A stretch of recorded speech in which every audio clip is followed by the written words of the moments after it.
처장님께서 전립선암 병기 및 진행 상황에 따른 진단 및 치료법이라고 이제 강의를 해달라고 이제 하셨는데, 저는 이제 방사선 종양학과 의사고, 원래 저희 과의 역사가 방사선과였습니다. 그러다가 진단 방사선과랑 치료 방사선과로 나뉘고, 진단 방사선과는 엑스레이나 MRI 보고 진단만 하는 분들이고, 이분들은 영상의학과로 이름이 바뀌었고, 저희는 치료 방사선과에서 방사선 종양학과로 바뀌었습니다.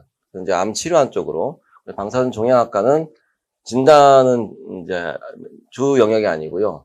치료 쪽이니까 오늘 진단에 대해서는 이제 자세한 말씀은 못 드리고, 방사선 치료가 전립선암의 초기부터 좀 후반기까지 어떤 역할을 할 수 있는지 각각에 대해서 좀 개괄적으로 설명을 드리는 게 좋지 않겠나 그렇게 생각했습니다.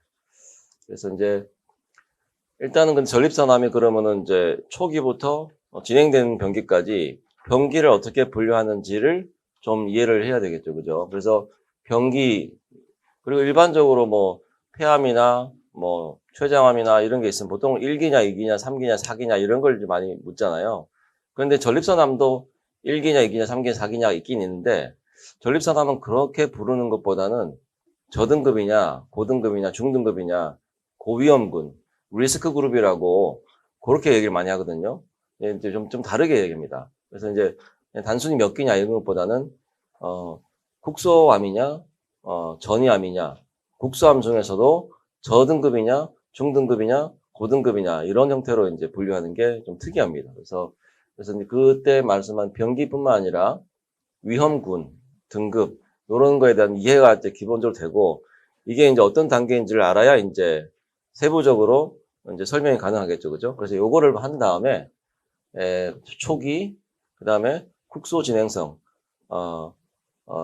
전립선암, 그 다음에 전이성 전립선암, 그 다음에 재발성 전립선암 요렇게 나눠가지고 이 각각에서 수술하시는 분도 있고 약물 치료하시는 분도 있고 뭐 방사선 치료하시는 분도 있는데, 이제 각각의 다 역할을 하는 거고, 저는 방사선 치료가 이 각각에서 어떤 역할을 하는지에 대해서 좀 설명드리도록 하겠습니다.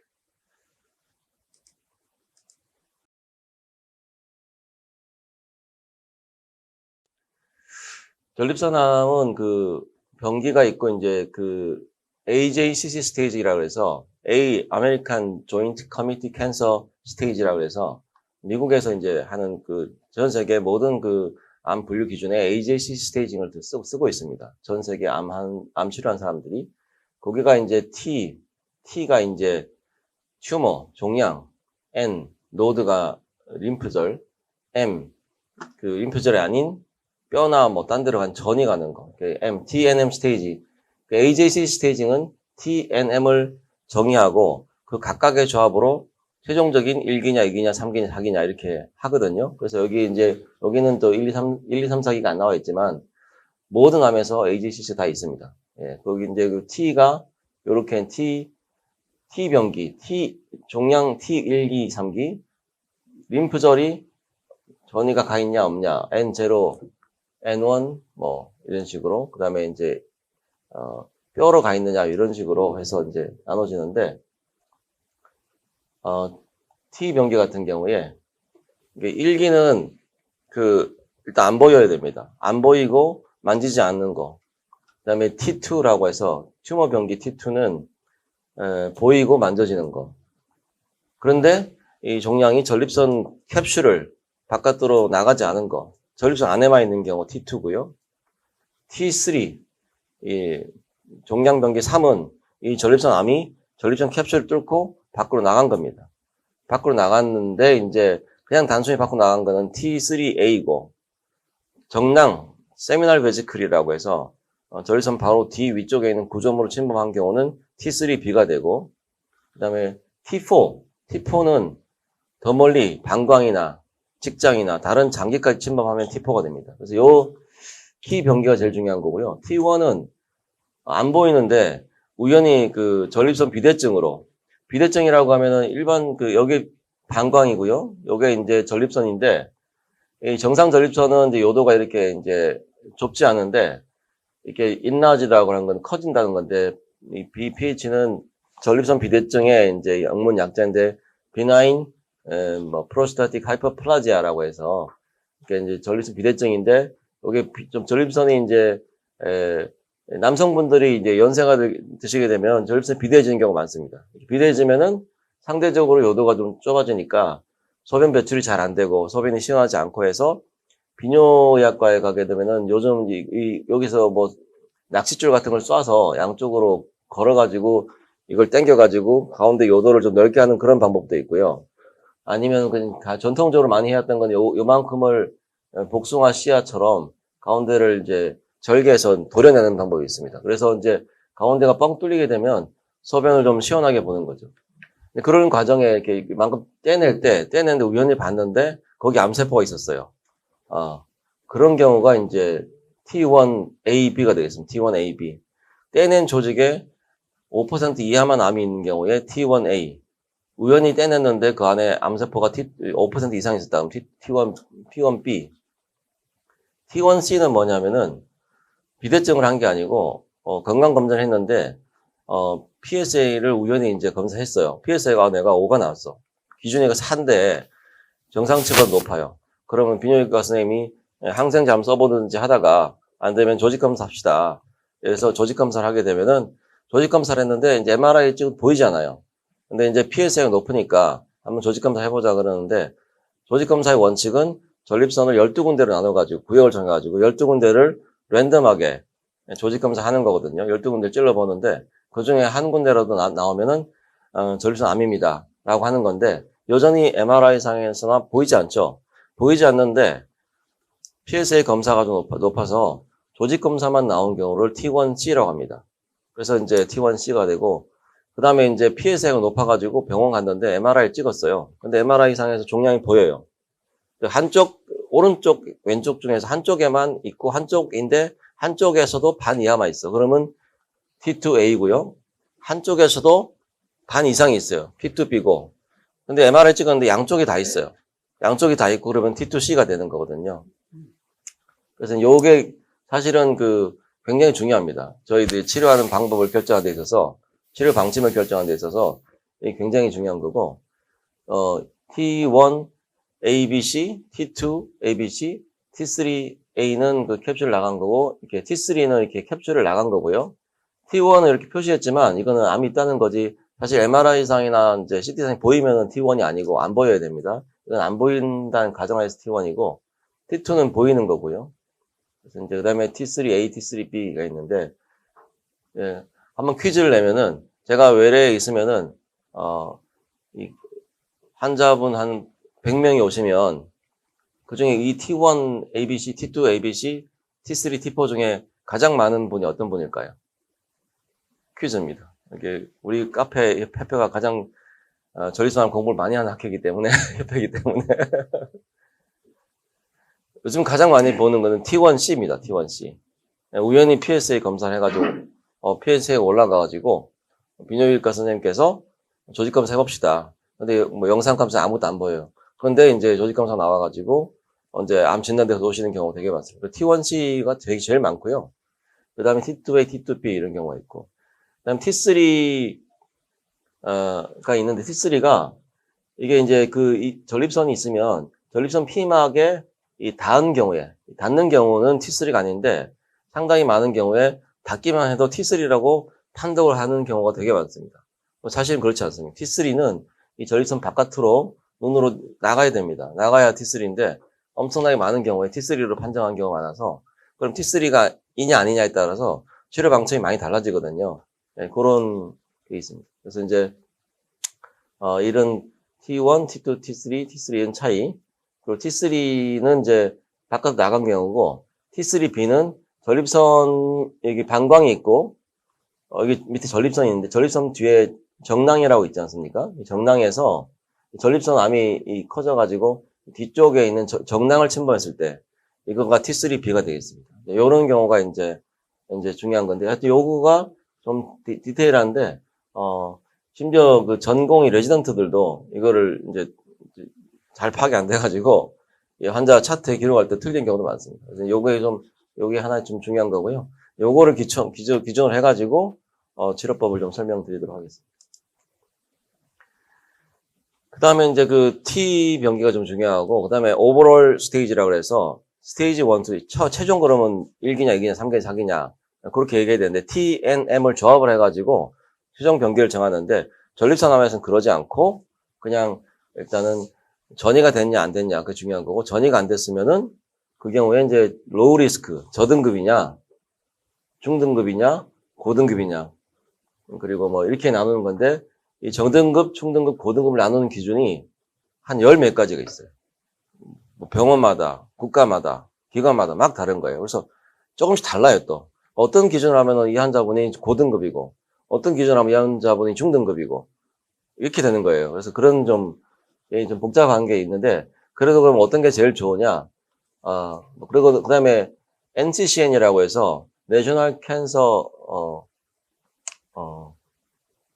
컴프레hen시브 네트워크인가? 이런 그 미국에서 하는 그 또 그룹핑이 있어요. 이것도 굉장히 큰 그룹핑인데, 이거를 또 이제 저등급, 중등급, 고등급이 아니고 매우 낮은 거, 저등급, 중간이지만 좋은 거, 중간이지만 나쁜 거, 나쁜 거, 매우 나쁜 거 이런 식으로 복잡하게 해놓은 그런 그룹도 있어요. 이렇게 하는데 이렇게 잘 안 하는 것 같아요. 그래서 어쨌든 이제 그런 건데 뭐 이게 이제 사실은 이런 위험군 분류할 때 가장 중요한 게 뭐냐면은 PSA 피검사 수치.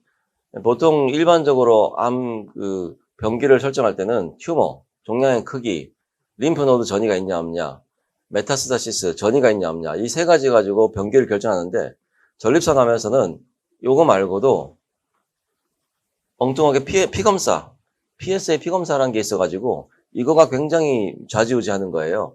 그리고 글리슨 스코어라고 해서 조직 검사 결과가 또 굉장히 좌지우지하는 거예요.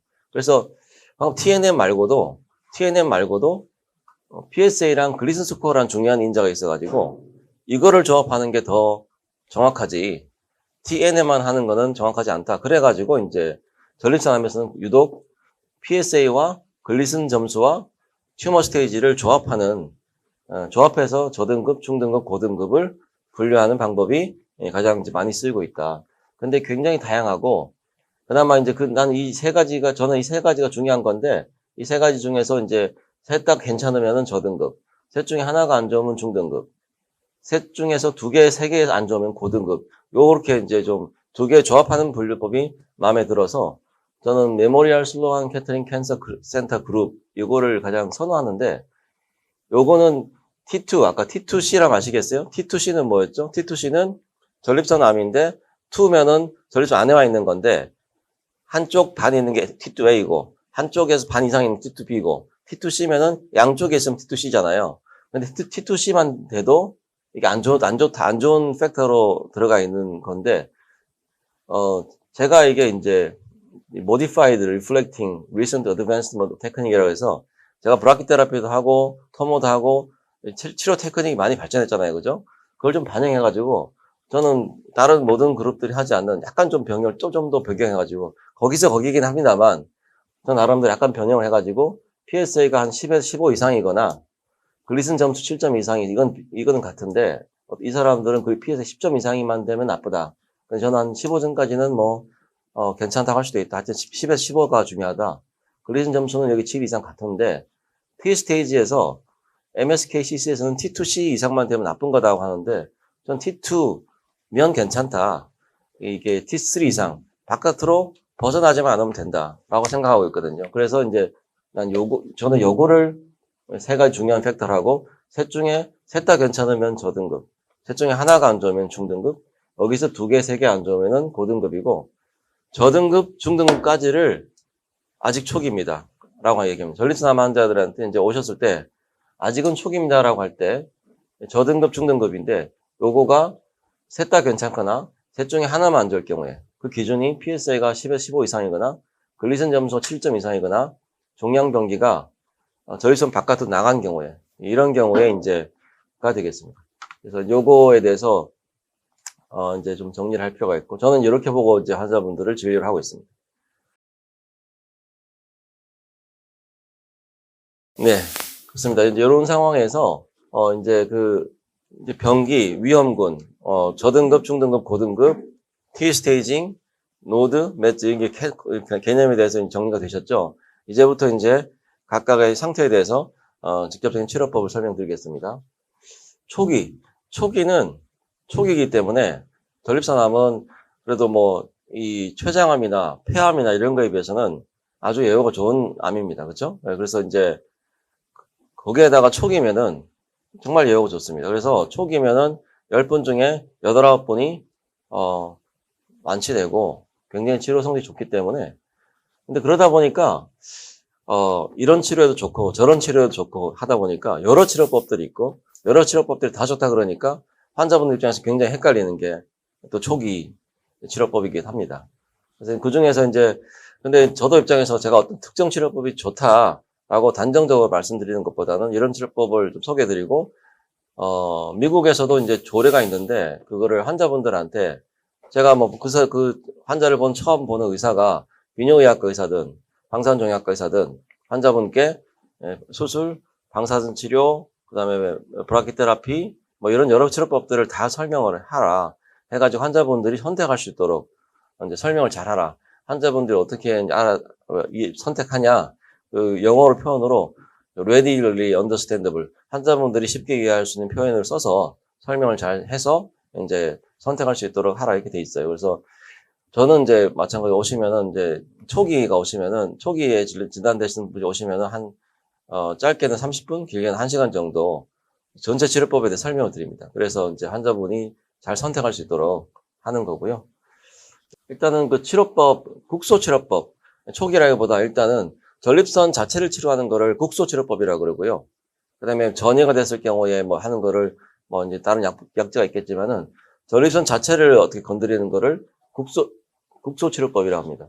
국소치료법은 수술적 제거, 로봇 수술하는 거 아시죠, 그죠? 예전에는 손으로 하거나 이제 복강경으로 많이 했는데 아주 뛰어나신 분들은 손으로 하는 거나 복강경으로 하는 거나 로봇 수술과 비슷하다고 하신 분도 있고요. 일반적으로는 이제 로봇을 하는 게 좀 더 잘 보이고 하니까 이제 대부분 다 요즘은 모든 분들이 거의 다 로봇 수술 하시는 것 같고요. 로봇 수술 있고 방사선 치료는 우리가 이제 우리가 뭐 암 치료 그러면은 이제 뭐 항암제 방사선 수술 그럴 때 가장 보편적으로 얘기하는 방사선 치료가 대부분 체외 방사선 치료. 환자분이 침대에 누워 있고 방사선 치료 기계가 뺑 돌면서 그러니까 이제 공기를 지나서 방사선이 나와서 공기를 지나서 피부를 지나서 특정한 그 몸속 부위에 방사선이 도달해서 암 치료하는 외부 방사선 치료, 체외 방사선 치료, 그리고 이제 브라키테라피가 이제 이거는 방사선이 밖에서 들어오는 게 아니라 방사선 동위원소 칩을 전립선에 넣어가지고 전립선에서 이제 그 칩에서 방사선이 조금씩 나와가지고 전립선에만 주로 방사선이 분포하면서 암을 치료하는 그런 거라 일종의 내부 방사선 치료인데 내부 방사선 치료 보면은 용어가 너무 좀 심플하고 의미가 별로 없는 것 같아서 제가 이제 언론에 인터뷰할 때는 브라키테라피라고 주로 인터뷰를 했기 때문에 브라키테라피로 검색이 될 겁니다. 그래서 어쨌든 이건 내부 방사선 치료고 구분하는 개념에서 외부 방사선 치료를 합니다. 외부 방사선 치료는 글로벌 스탠다드 이제 세계적인 기준상 현재 스탠다드는 세기 변조 방사선 치료. 이 중에는 토모테라피도 여기 포함되고 뭐 네피드 아크, 트루빔, 벌사 뭐 이런 일반 라인학 장비들 있잖아요. 그리고 다 이제 IMRT거든요. 세기 변조 방사선 치료거든요. 영어로는 세기 인텐시티 변조 모듈레이티드 방사선 치료 레디에이션 테라피 IMRT 인텐시티 모듈레이티드 레디에이션 테라피가 이제 세기 변조 방사선 치료인데 이게 이제 스탠다드고요. 저는 이제 저도 이제 15년 동안 이걸 하고 있고 세부 정의 방사선 치료란 거는 한 번에 굉장히 많은 양을 쏘는 건데 방사선 치료를 한 달 보름 저는 이제 한 프로토콜이 병원마다 이제 이걸 40번 하는 병원도 있고 뭐 20번 하는 병원도 있는데 저는 15년, 20년 전부터 이제 28번 하고 있거든요. 28번 했는데 안 바꾸는 이유가 부작용이 적고 완치율이 매우 높기 때문에 방사선을 더 세게 하면은 완치율은 높아지겠지만은 부작용이 높아지겠죠. 그죠? 근데 이제 부작용이 걱정이 돼가지고 낮추게 되면은 부작용 안 생기겠지만은 완치율은 떨어지겠죠. 그 이제 완치율과 부작용 사이의 시소를 매우 잘 타야 돼요. 그런 경우인데 저는 이제 28번 하는 것이 너무너무 만족스럽고 괜찮기 때문에 그대로 하고 있는 거고, 굳이 바꿀 필요가 없기 때문에 제 치료한 대로 성적을 보니까.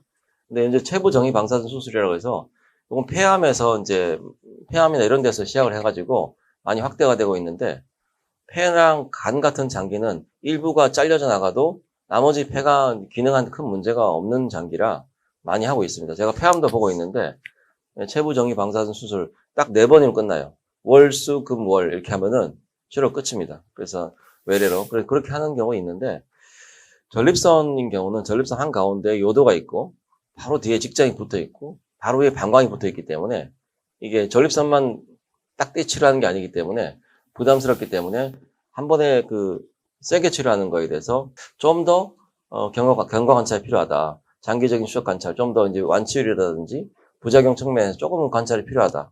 근데 간편하긴 해요. 예를 들어서 뭐 일주일 만에 끝나니까.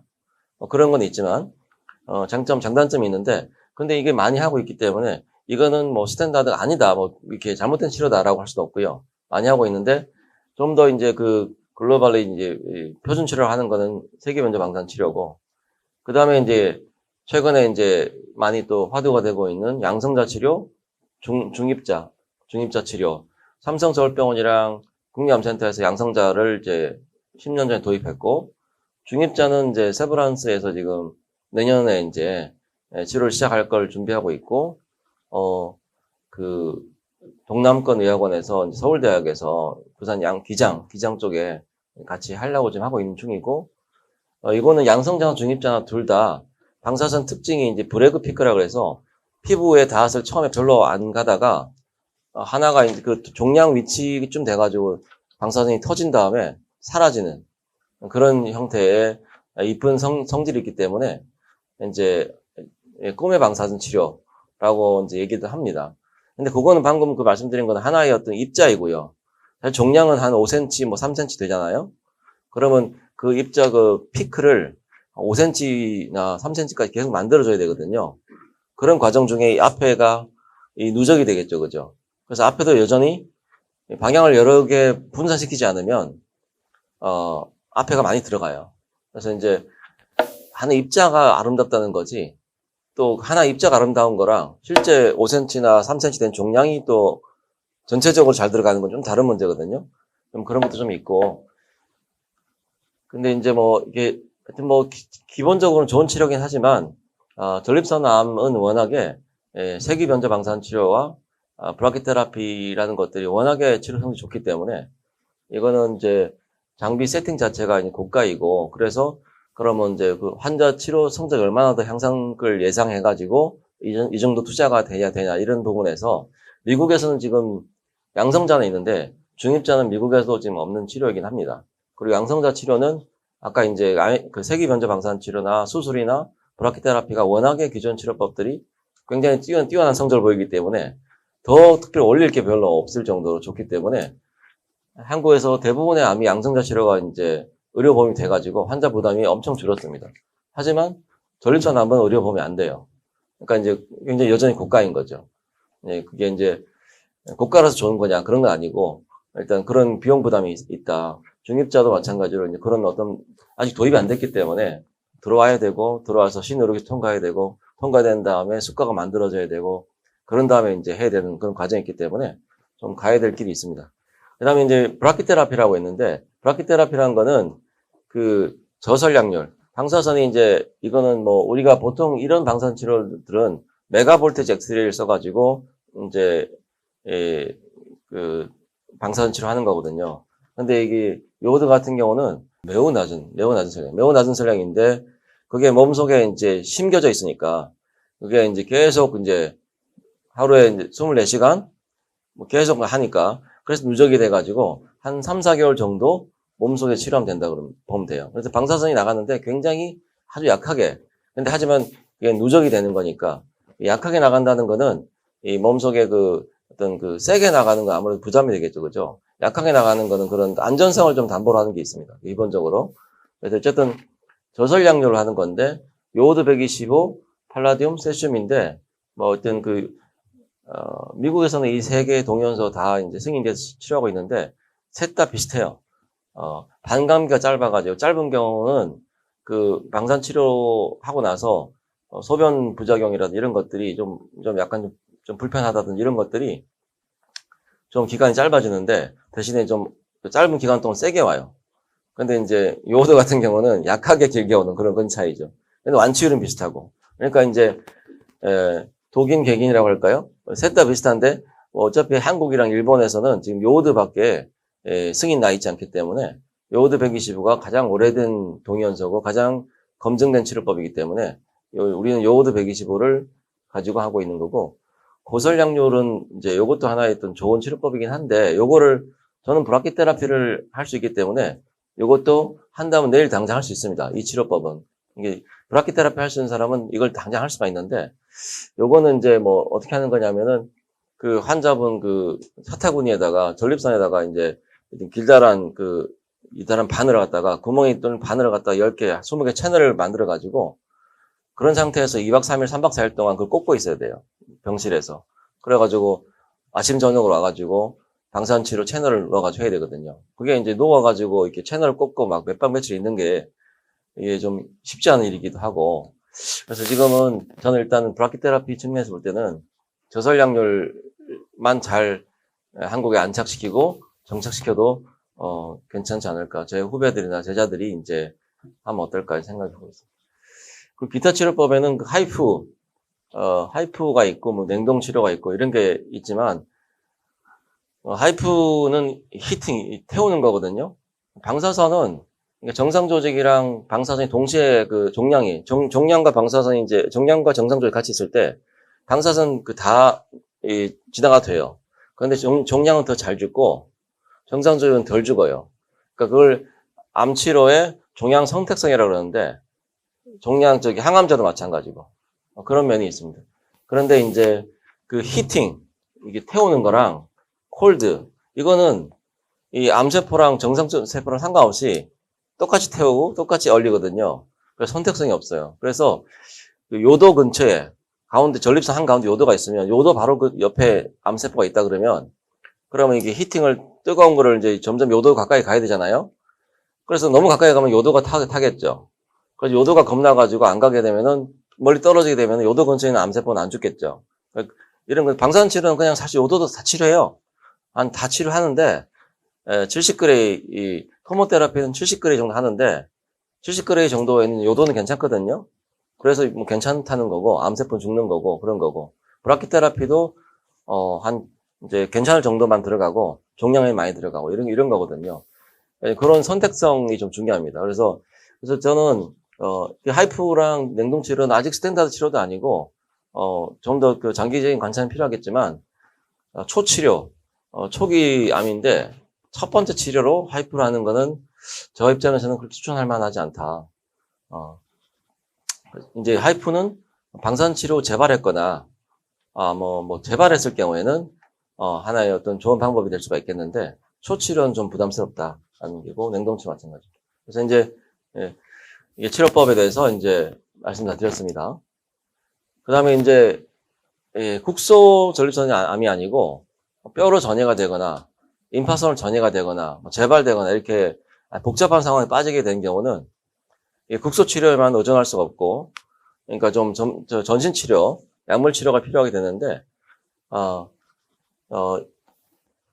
이거는 이제 뭐 호르몬 치료가 일단은 기본적으로 전립선 암 세포가 굉장히 남성 호르몬에 의존적이기 때문에 남성 호르몬을 이제 우리 몸에서 박탈을 시키게 되면 전립선 암 세포들이 죽든지 아니면 굉장히 약화가 됩니다. 그래서 이제 그 호르몬 치료가 이제 단계가 있는데 1차 호르몬이 있고, 그다음에 이제 남성 호르몬 그 수용체 억제제가 있는데 요즘 요게 표적 치료 같이 나와서 요즘에 있는데 이런 것들도 굉장히 좋고요.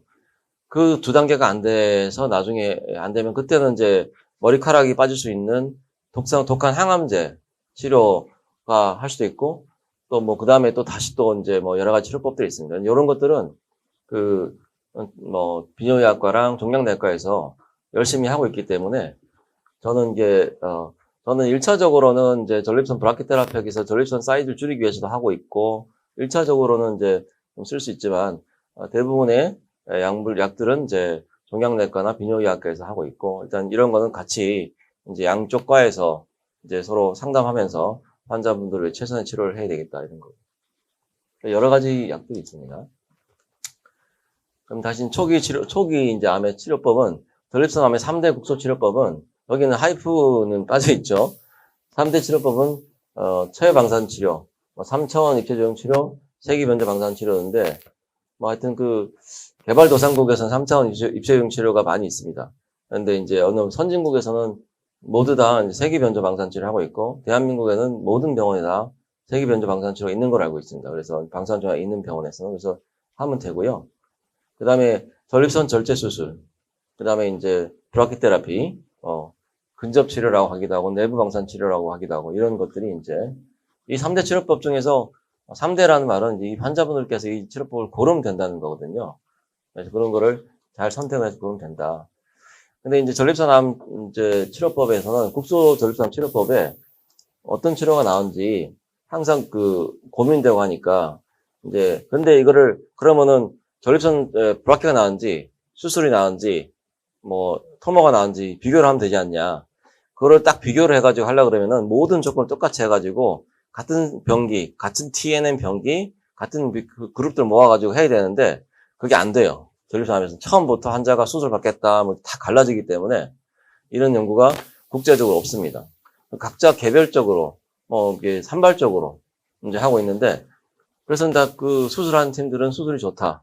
방사선치료하는 팀 방사선치료 좋다. 이렇게 하니까 헷갈리는데, 그래서 이제 비뇨의학과랑 방사선종약 많은 분들이 모여가지고, 영국 비뇨기 공식 협회지인 브리티시 저널 오브 유럴로지 인터내셔널에서 최초의 대규모 문헌 고찰 분석이라 해서 이게 아까 동시에 어떤 무작위 임상 연구는 안 되니까 논문 분석을 했습니다. 그래서 18,000개, 최근에 나온 18,000개 논문을 다 이제 조사를 한 거죠.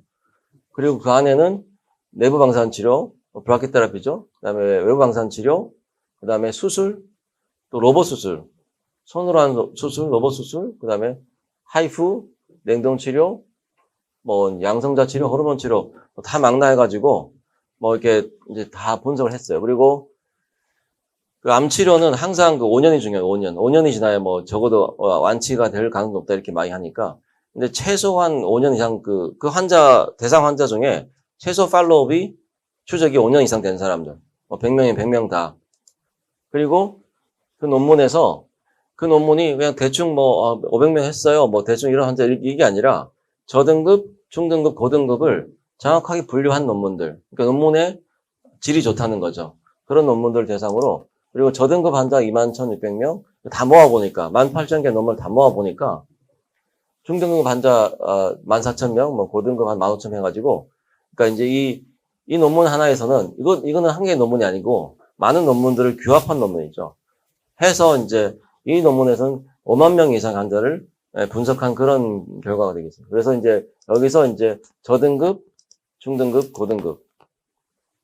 근데 제가 처음에 이제 저등급이 뭔지, 중등급이 뭔지, 고등급이 뭔지 설명드렸기 때문에 잘 이해가 되시죠, 그죠? 그래서 이제 이런 세계 최초로 많은 논문을 집대서한 이런 논문에서도 스테이지 1기, 2기, 3기 이런 얘기 하는 게 아니라 그냥 저등급이냐, 중등급이냐, 고등급이냐 이렇게만 얘기를 하고 있습니다. 저등급인 경우에 이 가로축은 연수입니다. 4년, 6년, 8년, 10년, 12년, 14년이고요. 그 다음에 세로축은 퍼센트 PSA free progression인데 PSA 프로그레션이 없다는 뜻이고요. PSA라는 거는 암수치죠, 그죠? 암수치가 프로그레션, 진행했다, 나빠지지 않았다 이거거든요. 그래서 이제 이 말은 세로축은 무재발률을 뜻한 무재발률, 재발되지 않았다. 무재발률 뜻하는 거고요.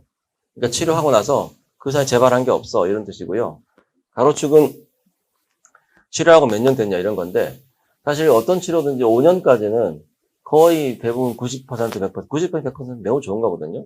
암 치료인데. 그래서 이제 5년까지는 다 좋은데 9년, 10년까지 장기적으로 봤을 때 많은 논문들이나 많은 보고에서 여전히 90에서 100%를 보고하고 있는 게 이 파란색인데 파란색은 브라키 테라피예요. 그리고 이제 빨간색은 역시 5년까지 좋지만 장기적으로 하니까 좀 재발하는 게 좀 퍼센트가 있어요. 가끔 예외가 있었지만 어쨌든 이걸 포함하다 보니까 끌어져 내려져 왔는데 하여튼 이런 정도가 있는데, 이 빨간 게 수술. 그 다음에 이제, 이 외부 방사선 치료 같은 경우는, 제가 치료한 환자들은 이렇진 않습니다. 제가 치료한 환자는 이 정도는 됩니다.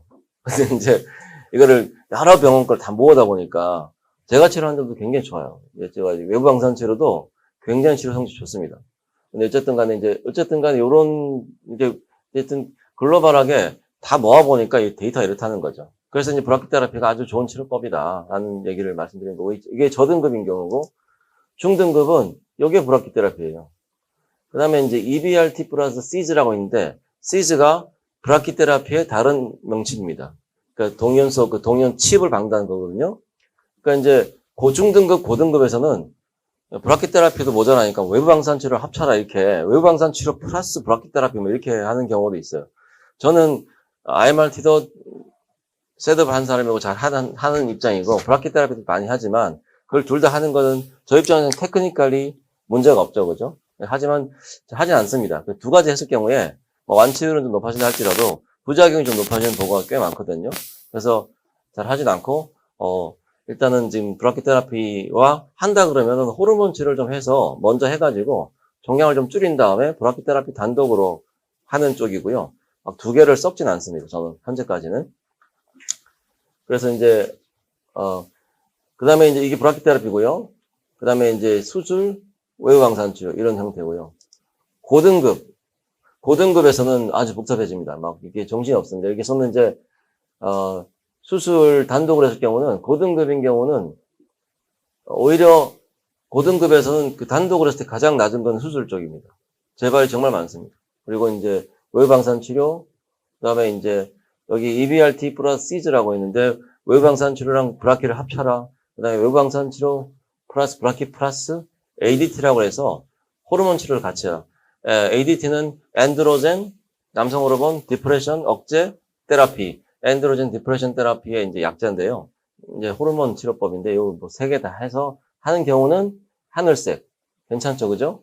좋긴 좋은데 하여튼 세 개 다 해야 되는 그런 부담이 있죠. 그래서 이제 저는 뭐 이 정도까지는 아니더라도 호르몬 플러스 브라키만 해도 굉장히 좋은 치료 성적 얻을 수 있지 않을까. 근데 국소적이라도 이제 T2 이하인 경우에 T3는 이제 브라키 안 합니다. T3부터 안 하고 T2까지는 이제 고등급이라도 이제 전립선 안에만 있는 거니까 할 수 있지 않냐. 요게 이제 치료 성적이고요. 3대 치료법은 이제 수술이 있고 방사선 치료가 있고 브라키테라피 있는데 완치율은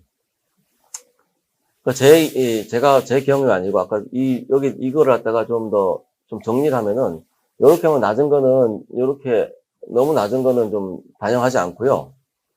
그래서 이걸 좀 객관적으로 반영한 것이 수술했을 경우는 80에서 90% 정도 10년 기준으로 수술했는데 10년 지났더니 100명 중에서 80에서 90명은 이미 다 잘 아주 건강하시고 10명에 10년 동안 그 사이에 그 2년이 됐든 5년이 됐든 8년이 됐든 주로 5년 이후겠죠. 나중에 이제 재발하는데 이제 10%에서 20%가 재발하더라. 그다음에 외부 방사선 치료는 75에서 85도 굉장히 좋은 성적인데 어쨌든 조금 좀 재발이 좀 더 있는 것 같고 그다음에 브라키테라피는 아까 성적이 좀 좋았죠, 그죠? 85에서 95%. 이게 이제 객관적인 성적이고 그다음에 이제 어떤 치료법인데 암 치료법이 부작용이 없는 치료법은 없습니다. 암을 치료하기 위해서 뭐 장기를 자르고 뭐 이렇게 하는 거기 때문에 부작용이 있는데 이제 부작용이 내가 어떤 부작용이 내가 감당할 만하냐, 내가 억셉터블 하냐 이런 부작용인데 부작용이 이제 수술하는 경우에 다 생기는 게 아니고 예전에 그 손으로 하거나 복강경인 경우는 거의 대부분이 요실금이랑 성기능 장애가 생겼습니다. 근데 이제 로봇 수술하면서 이제 이 돋보기로 보면서 좀 확대를 할 수 있으니까 전립선 바로 옆에 있는 성신경이랑 요도 관략근 신경을 좀 이렇게 놔두고 벌려가 제껴가지고 전립선을 떼는 그런 기법이 되기 때문에 그러면서도 이제 다칠 수 있기 때문에 그런 과정에 또 다치기도 하고 제거하면서 이제 이러기 때문에 많게는 50% 정도 이제 요실금이 이제 성기능 장애가 올 수가 있다 이렇게 하고 한 50% 정도는 전혀 안 오는 분도 있습니다. 이제 중요한 거는 퍼센트인데 방사선 치료는 이제 이게 뭐 신경이 이제 손상을 받아서 그런 건데 이제 수술적으로 하다가 방사선 치료는 엑스레이를 지나가면서 말초신경을 건드리지 않습니다. 말초신경은 그렇게 손상 있지 않습니다. 그래서 방사선 치료는 엑스레이가 이제 퍼지는 거고 지나가는 거기 때문에 전립선 바로 뒤에 직장, 바로의 방광이 가까이 있기 때문에 얘네들이 영향을 받아가지고, 한 치료 끝나고 한 2년쯤 지나서, 대변 볼 때 화장지에 피가 난다든지, 소변 끝에 피가 난다든지 이런 식으로, 출혈이 있을 수 있습니다. 그래서 이게 이제, 외부 방사선 치료는 한 20, 30% 정도. 근데 이제 이 부작이 오신 분들의 또 90%, 90% 정도는 그냥 뭐 특별한 치료 없이 아프지도 않고요. 피가 날 뿐이지. 대부분의 환자분들은 그냥 시간이 지나면 6개월, 1년 지나면 자연적으로 특별한 치료 없이 좋아지는 게 대부분이고, 아침마다 막 화장실이 변기가 빨가우니까 너무 걱정이 된다. 그렇게 걱정이 되시면은, 대장 내시경 해가지고, 피가 나는 거 찾아가지고, 알고 레이저, 지혈 치료한 게 있습니다. 그렇게 하면 좀 좋아지기도 하고, 그렇게 하시는 분은 5% 정도 있다고 보면 되겠습니다. 그리고 이제 방사선 치료가 한 달 보름 정도 진행되니까, 치료 기간 동안이랑 치료 직후 한두 달, 총 한 3, 4개월 정도는 전립선 바로에 방광이 좀 자극이 되고, 우리 전립선을 자른 게 아니기 때문에 전립선 안에 있는 요도 같은 것이 이제 좀 자극이 돼가지고, 소변이 볼 때 좀 찌릿하다든지, 소변이 좀 시원하지 않다든지, 또 급박요라든지 이런 게 한 3, 4개월 동안 있을 수 있습니다. 브라키테라피 같은 경우는 방사선이 외부에서 들어온 게 아니라 주변 장벽 통과해서 들어온 것도 아니고, 전립선 내에만 좀 있으면서 이제 약간 좀 퍼지는 경우이기 때문에, 직장 방광 출혈이 좀 적다라고 볼 수 있고, 오더라도 좀 덜하게 올 수 있고, 전립선 한가운데 요도는 마찬가지로 존재하기 때문에, 그리고 그런 것 때문에, 또 이게 반감기가 2달인데, 한 넉 달 지나면 이제 거의 이제 방사선이 없어진다고 보면 되는데, 그동안에는 약간 소변 불편 증상이 있을 수가 있다. 근데 일상생활에는 제가 알고 있기로는 큰 부작용이 없는, 일상생활 큰 무리가 없는 그런 정도, 약으로도 조절 가능한 거고, 비용은 수술 같은 경우는 복강경이나 손을 할 경우는 의료보험이 다 돼서 환자 부담이 이제 직접 비용 부담 적은데, 아직 로보트는 지금 뭐 전립선뿐만 아니라 뭐 유방암이든 갑상선암이든 폐암이든 아니면 부인암이든 많은 암에서 로봇 수술을 이제 하고 있기 때문에 이게 일단 심평면에서 급여가 안 돼요. 아직은 이게 다. 그래서 본인 부담, 전체 비급여라서 본인 부담해야 되는 그런 부담이 있고, 병원마다 비용이 다양한 것 같더라고요. 그래서 이제 1,000만 원 내외 정도라고 지금 할 수 있고, 방사선 치료는 예전에 이 두 치료법 다 한 1,800만 원 정도, 2,000만 원 정도, 이것도 역시 고가였습니다. 근데 이제 이건 오래전에 이제 보험됐고요. 그래서 이제 암 환자 산정 특례 필수 비교가 되는 바람에 전체 의료 비용의 5%만 내기 때문에 100만 원, 200만 원만 내시면 되는 거로 알고 있고, 브라키테라피도 5년 전까지는 1,800만 원, 2,000만 원 정도 내셨다가 지난 4, 5년간은 선별급여라고 해서 우리나라에서 건강보험 평가에서 이제 비급여에서 곧바로 풀급여 안 되고 선별급여라고 해서 이제 반반 해가지고 50%만 이제 보험해주는 그런 걸 했었어요. 그래서 한 800만 원에서 900만 원 정도를 지난 4, 5년 내다가 작년부터 이제 필수급여가 됐어요. 필수급여가 돼가지고 이제 이것도 부담이 줄었습니다. 하필 제가 이제 학회 이런 수가를 관리하는 보험이사일 때 이런 일들이 진행이 돼가지고 잘 되기도 했고, 수가도 이제 적정하게 잘 이제 책정이 되고 해서 우리 치료법을 열심히 할 수 있게 된 배경이 된 것 같습니다. 그 치료 회복 기간은 수술은 어떤 병원은 일주일 이내에 퇴원하는 경우도 있는데, 보통 평균 1, 2주 정도, 하여튼 1주 정도 입원하고, 그 다음에 충분히 회복하는데 전립선을 잘랐기 때문에 방광이랑 요도를 연결시켰기 때문에 일상으로 돌아오기까지는 완전히 한두 달 걸리는 것 같고요. 방사선 치료 같은 경우는 통원 치료하는 거죠. 아까 제가 저는 28번이 스탠다드라고 말씀드렸고, 한 달 보름, 2달 정도, 하루에 한 번씩, 한 번 치료할 때 5분, 10분 정도. 방사선 치료 시간 별로 쏘는 거는 메가볼테이지 엑스레이를 쏘는 거기 때문에 어떤 치료든지 우리 하루에 위에 바로 위층에서 430명 치료하고 있거든요. 그분들 치료 시간 자체는 1, 2분 이상밖에 안 걸려요. 이제 어떻게 딱 정확하게 쏘는가가 중요한 거지. 그래서 이제 한 달 보름, 2달 정도 다니는 거고, 브라키테라피 같은 경우는, 이제, 뭐 아침 일찍 입원해서 그냥 저녁에 퇴원해도 되긴 됩니다만, 외국에는 그렇게 하긴 합니다. 우리 한국 분들이 좀 약하시고, 하루 입원 정도 하는 게 좋은 것 같아서, 전날 입원하고, 화요일에 입원해 수요일 날 시술을 하고, 목요일 오전에 퇴원하는 형태로. 어제 브라켓 했는데, 그 다음날 퇴원하고, 그날 저녁부터 이제 일상생활 하시면 될 정도로 빠른 회복을 보인다라고 보시면 되겠습니다. 이게 이제, 그래서 이런 것들이 좀 설명이 된 다음에, 이 설명할 때 약간의 편견이 있을 수 있죠. 저는 브라키 테라피 많이 하는 사람이니까, 브라키 테라피의 장점이 부각될 수도 있을 겁니다.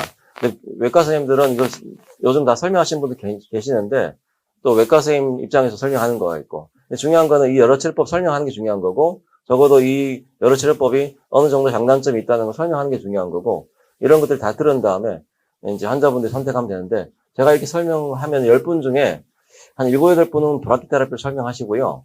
다 브라키 테라피 하는 게 아니에요. 한 분은 나 수술 받겠다고 가시고요. 또 한 분은 제가 막 30분, 1시간 설명드렸는데 불구하고, 알겠습니다. 그리고 이제 수술 받으시는 분 계시고, 그리고 나는 심장이 안 좋아서 전신 마취 같은 거 난 불안해. 그러면서 이제 외부 방사선 토모테라피 받는 분도 계시고. 그래서 이런 것처럼 설명을 다 들은 다음에 나한테 맞는 게 뭐다. 내가 또 마음이 더 안심이 되는 게 뭐다. 뭐 이런 걸 환자분이 선택하는 거죠. 예. 그래서 중입자, 양성자가 나와도, 그때 나와도, 뭐 그러면 이제 비용이 얼마가 되냐, 치료법 완치율 어떻게 되냐, 완치율, 부작용, 비용, 하스피탈 스테이, 얼마나 병원에 왔다 갔다 해야 되냐, 요거를 가지고 여러분들이 물어보시고 내가 이제 결정하시면 되겠습니다. 그래서 이제 그 수술은 뭐 잘라내는 거고요. 그 방사선 치료는 그냥 이제 환자분이 계시면 기계랑 컴퓨터 알아서 도는 거죠, 그죠? 브라키 테라피가 좀 생소하잖아요, 그죠? 그래서 좀 간략하게 설명드리면, 환자분이 이제 침대에 누워 계시면, 이 고환하고, 항문 사이에 이 회원부를 통해서, 이런 네모난 가이드가 있는데, 이 네모난 가이드가 가로, 세로 5mm 간격으로 구멍이 뚫려 있습니다. 이 구멍을 통해서 바늘을 넣고, 바늘 끝에 방사선 동위원소를 탑재를 해가지고, 심고 나오면 되고요.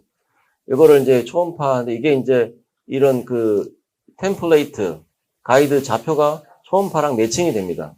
이게 소프트웨어가 이제 또 있어야 되는데, 가로, 세로 좌표가 있고, 그 깊이, X축, Y축, Z축은 초음파가 역할합니다. 초음파가 딱딱딱딱 하면서 5mm 간격으로 딱 움직이거든요. 초음파가 Z축이 돼가지고, X, Y, Z축이 되니까 전립선의 공간을 다 5mm 간격으로 좌표를 찍을 수가 있어요. 그래서 이제 그렇게 해서 설계를 이렇게 쭉 할 수가 있고, 제가 설계를 다 한 다음에, 보시면은 뭐 이제 요도는 좀 암은 치료가 되되, 부작용이 생길 만한 설량이 들어가지 않도록 신경 써야 되고, 그 다음에 이제 전립선 뒤쪽에 잘 커버하되, 직장은 들어가지 않도록 그 동위원소 위치를 잘 설정하는 게 중요합니다. 그런 설계를 한 다음에, 주문서를 출력하게 되면은 환자마다 너무너무 다 다양하게 나오는데, 뭐 이 환자분은 총 24개의 바늘이 필요했고, 1번 바늘 3개, 어떤 바늘 4개, 어떤 바늘 5개, 이런 식으로, 미국에다가 이거를 이 방사선 동위원소가, 한 달 보름 있다가 하기로 결정이 되면, 7월 30일 날 0.391mC가 되게끔 주문을 보내는 거거든요. 그게 방사선 동위원 맨날 바뀝니다. 어제, 오늘 달라집니다. 근데 특정 날짜에 특정 방사선 동위원소 활성도가 되게끔 만들 기술이 엄청나게 어려운 거기 때문에 그걸 또 역시 미국에서밖에 할 수 없기 때문에 한국이나 일본이나 다 미국에다가 주문하고 있습니다. 그래서 미국에 주문하면 미국에서 주문해도 3주, 여기서 주문해도 3주. 요즘 그 딜리버리가 한국이나 미국은 금방 하루 만에 오니까요. 그래서 이제 3주 걸려가지고 이 배열이랑 동위원소 설량이랑 다 확인을 해가지고 도착하면은 제가 이제 시술한 장면인데 이제 오늘 뭐 동영상을 녹화를 틀까 하다가 이게 안 담겨요. 이게 동영상 자체가 5기가 막 이래가지고 동영상까지는 필요 없지 않나. 이제 오늘 강의 정도에서는. 그래서 이제 카메라 4대를 가지고 이제 하루에 한 5명 정도 하고 있으면 한 분 정도는 풀 동영상을 촬영해서 이제 그렇게 하고 있는데 앞 정면을 찍은 거고 여기 이제 이 초음파 영상 이렇게 연결되고 있고 그다음에 제가 하고 있고 그다음에 한 달 전에 치료 계획했던 거 그다음에 오늘 실시간으로 보면서 실시간으로 막 맞춰보는 게 있고 그다음에 실시간으로 방사선 설량 측정하는 게 있고, 컴퓨터 4-5대가 동시에 움직이면서 이제 하는 거거든요. 그래서 굉장히 좀 정밀하게 해야 되고요. 그리고 저희가 하고 있는 거는 이게 방사선 동위원소가 이제 이게 반감기가 2달이라 몸속에서 한 3, 4개월 정도 이제 제 위치에 있으면서 설계한 위치에 있으면서 암을 치료해야 되거든요. 그래서 이제 움직이지 말아야 되는데 항상 이렇게 되는 게 아니라 최악의 경우 이렇게 낱개로 할 경우는 이렇게 움직일 수 있다. 3세대는 4세대 같은 경우는 이 2가지 특징인데 한 가지 특징이 동위원소 사이사이를 6개월 지나야 녹는 딱딱한 그 실 같은 거, 바이오 폴리머 연결해놨기 때문에 5개월 동안 움직이지 않아요. 그래서 이제 대부분 있고 1년쯤 지나면 약간 좀 이제 상관없는데 어쨌든 6개월 동안 잡아줘서 처음에 계획했던 대로 방사선 치료가 되는가 하나가 중요한 거고, 그다음에 우리 컴퓨터 프로그램이 이제 고가의 프로그램이 이제 비치가 되어 있기 때문에 오늘 계속 하면서 실시간으로 이제 여기 보면은 요도랑 직장이랑 그게 너무 많이 들어가진 않는지, 전립선 충분히 들어가는지 이런 거를 실시간으로 모니터링 하면서 계속 보면서 하기 때문에 매우 안전하게 할 수가 있다. 이게 저희가 하고 있는 거고요. 다 끝나고 나서 이제 이 컴퓨터에서 이제 이 환자분 들어가는 시드 양입니다. 저는 이제 전립선 전체를 타겟해서 풀로 들어가는 거고요. 바로 끝나고 나서 이제 그 KUV 사진이라고 해서 엑스레이 사진 찍어서 환자분 이게 아주 똑바로 잘 들어가 있죠. 그죠? 이런 것들이 이제 스트랜디드 시드이기 때문에 연결되어 있는 거기 때문에. 그래서 맞춰보고, 제 위치에 있구나. 이게 낱개로 할 경우는 가끔씩 딴 데 가는 경우 있어. 아주 드물게. 이게 흘러서 딴 데 간 거죠. 근데 우리는 딴 데가 또 없는 것들을 확인도 하고, 딴 데 가 있는 건 없고, 그래서 이런 경우 있어요. 그래서 치료하게 됩니다.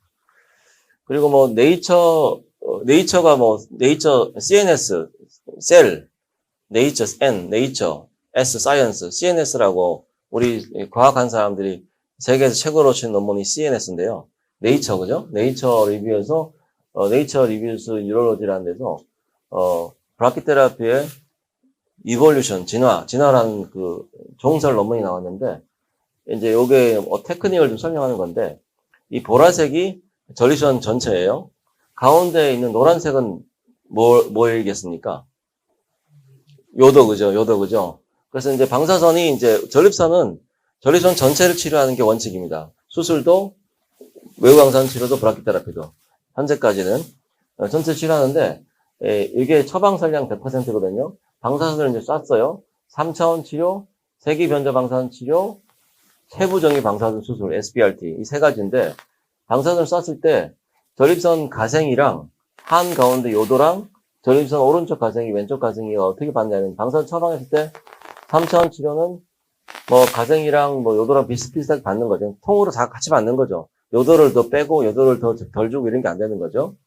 그 다음에 세기 변조 방사선 치료는 가운데 요도 쪽에 좀 적게 주려고 노력을 할 수 있어요.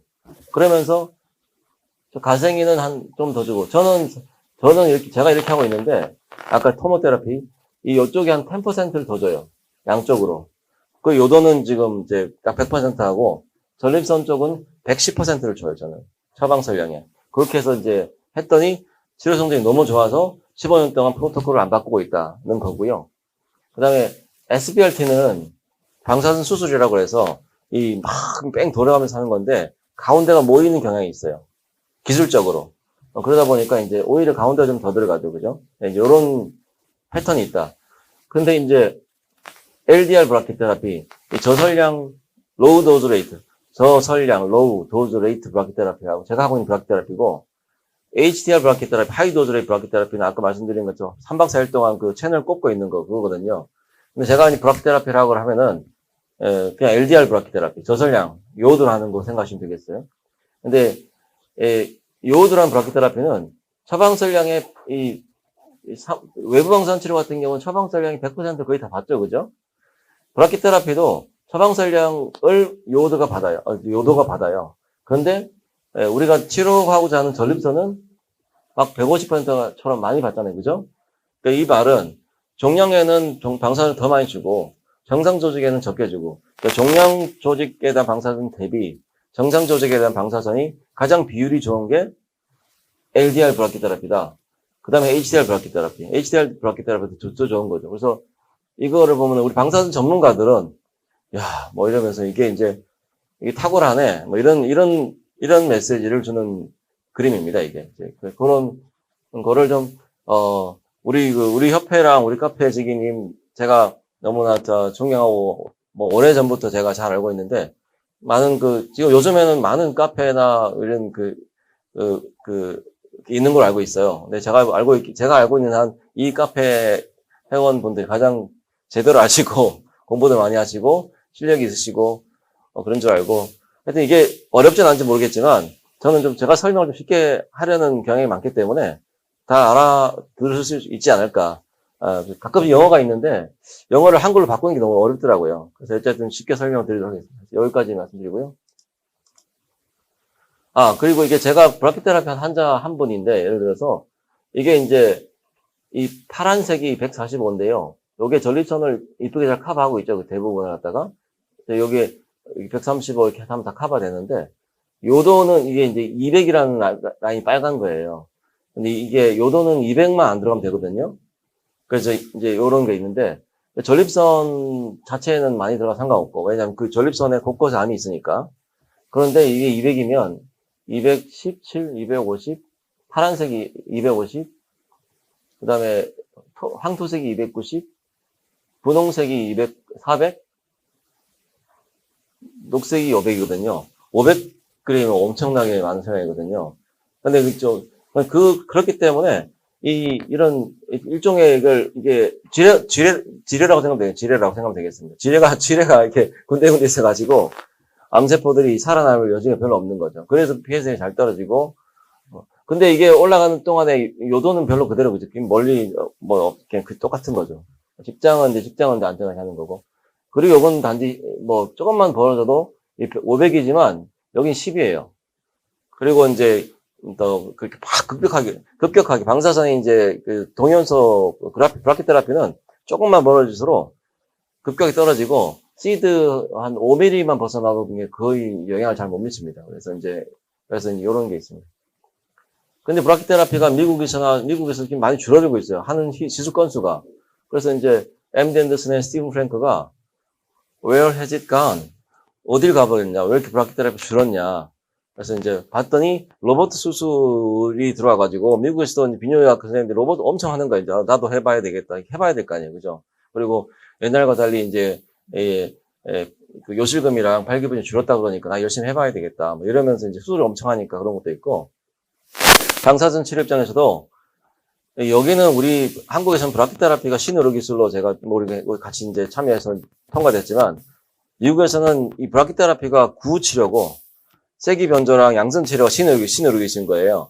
그래서 리임버스먼트 의료보험 재정 이런 수가가 오히려 이제 브라키테라피가 굉장히 수익이 적어요. 그런 면도 좀 있고, 그 다음에 브라키테라피가 수술방에 하는 건데 이게 방사선종양학과 의사야, 비뇨기과 의사야 이런 개념이 하나 있거든요. 그래서 트레이닝이 좀 어렵고, 그래서 이게 전문적으로 하는 분이 많지 않아서 여러 가지 복잡한 원인 때문에 그랬는데, 어쨌든 이 스티븐 프랭크가 어쨌든 브라키테라피는 방사선 치료 측면에서 여기서 메시지가 뭐냐면은 방사선 치료법 여러 가지 브라키테라피, IMRT, 3D 이런 거에 비해서 굉장히 비교할 수 없이 우수하다는 거 하나하고, 어쨌든 브라키테라피는 여러 가지를 봐야 되는데 우리가 여러 가지 도메인, 팔로잉 도메인, 섹슈얼 펑션, 부부관계, 그다음에 유리나리 인컨티넨스, 요실금, 소변 부작용, 그다음에 대장 소장 부작용, 그다음에 재발률, 그다음에 의료 비용,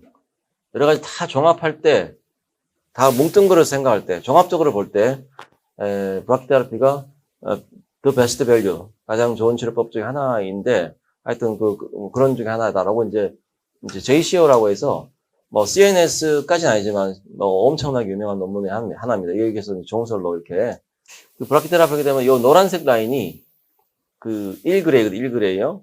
1그레이는 이제 이게 양성자나 중입자도 이 부분에 양성자 중입자가 막 아름답잖아요. 예를 들어서. 근데 양성자 중입자도 여기 1그레이보다 더 많이 들어갑니다. 그래서 이제 이 방사선의 집중력 이런 거는 브라키테라피가 아주 뛰어나다.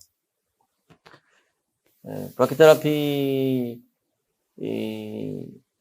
얘기하려고 한 건 아닌데, 하여튼 브라키테라피를 제가 열심히 하고 있기 때문에 좀 이제 설명이 좀 길어졌는데, 브라키테라피는 제가 2004년도에 이제 교수 발령 받았는데, 제가 펠로우 때 미국에 있었었고, 그때 뭐, 퀸시의 선배님이 하고 있는 유영우 선배님인 퀸시의 블레싱 하스피탈이라든지, 그 다음에 한국에 교수 발령 받고 나서 UCSF의 딱다슈라든지, 그 다음에 이제, 그, 신의료기술 통과해서 본격적으로 하려고 그럴 때, 시애틀의 프로스테트 인스티튜트가 굉장히 유명한 곳이거든요. 브라키테라피. 그리고 마지막으로 MD 앤더슨 캔서 센터에 아까 닥터 스티브 프랭크가 있어가지고 여러 기관 몇 년에 걸쳐서 여러 기관 방문하면서 드디어 첫 환자분을 2012년도 12월 달에 처음 시작했고 그리고 이제 2005년도에 그 한국 식약처에 아이오다인 그 125로 가지고 브라키테라피 하겠다 이제 수입 허가를 해달라 했는데 1년 반 만에 연락이 오더라고요. 해줄게. 그래가지고 까먹을 때쯤 돼서 연락이 와가지고 그런데 이제 이 뭐 복잡한 문제로 2005년도에 허가가 났는데 2006, 7년도, 8년도에 못했어요. 할 수가 없게 됐어요. 그래서 분당 차병원에서 그 선배님이 그때 박동생이 아니고 방산조약 선배님이 오셔가지고 이제 도와달라고 해서 힘이 다른 거랑 자료랑 제가 했던 거 다 드리고 먼저 하시라고 하고 저는 미국에 가버렸죠. 미국 갔다가 미국 가서 이제 또 거기서 좀 공부 좀 하다가 한국에 들어왔는데 그때 신의료기술 이제 제도가 생겨가지고 그때는 브라키테라피가 그 신의료기 통과 안 된 상태로 하고 있었거든요. 그래서 이제 이미 비급여 상태라 들어오자마자 바로 할 수 없었고 신의료기술 통과해야 되고 신의료기술 통과를 한 다음에 동식 비급여가 인정이 되고 그 다음에 이제 그때 이제 마침 제가 2005년도에 셋업했으면 3세대 브라키테라피 했을 거예요. 근데 이제 뭐 복잡한 이유 때문에 제가 못하고 분당 사병에서 먼저 하고 2012년도에 이제 하게 됐을 때는 MD 앤더슨이랑 여기서 4세대를 하고 있는 거예요. 저는 마침 이제 4세대를 하고 있는 거를 바로 셋업한 거죠. 병원에서 이런 장비 살 때 금방 안 바꿔주거든요. 그래서 전 처음부터 4세대를 할 수 있어서 다행이었고, 그 다음에 이제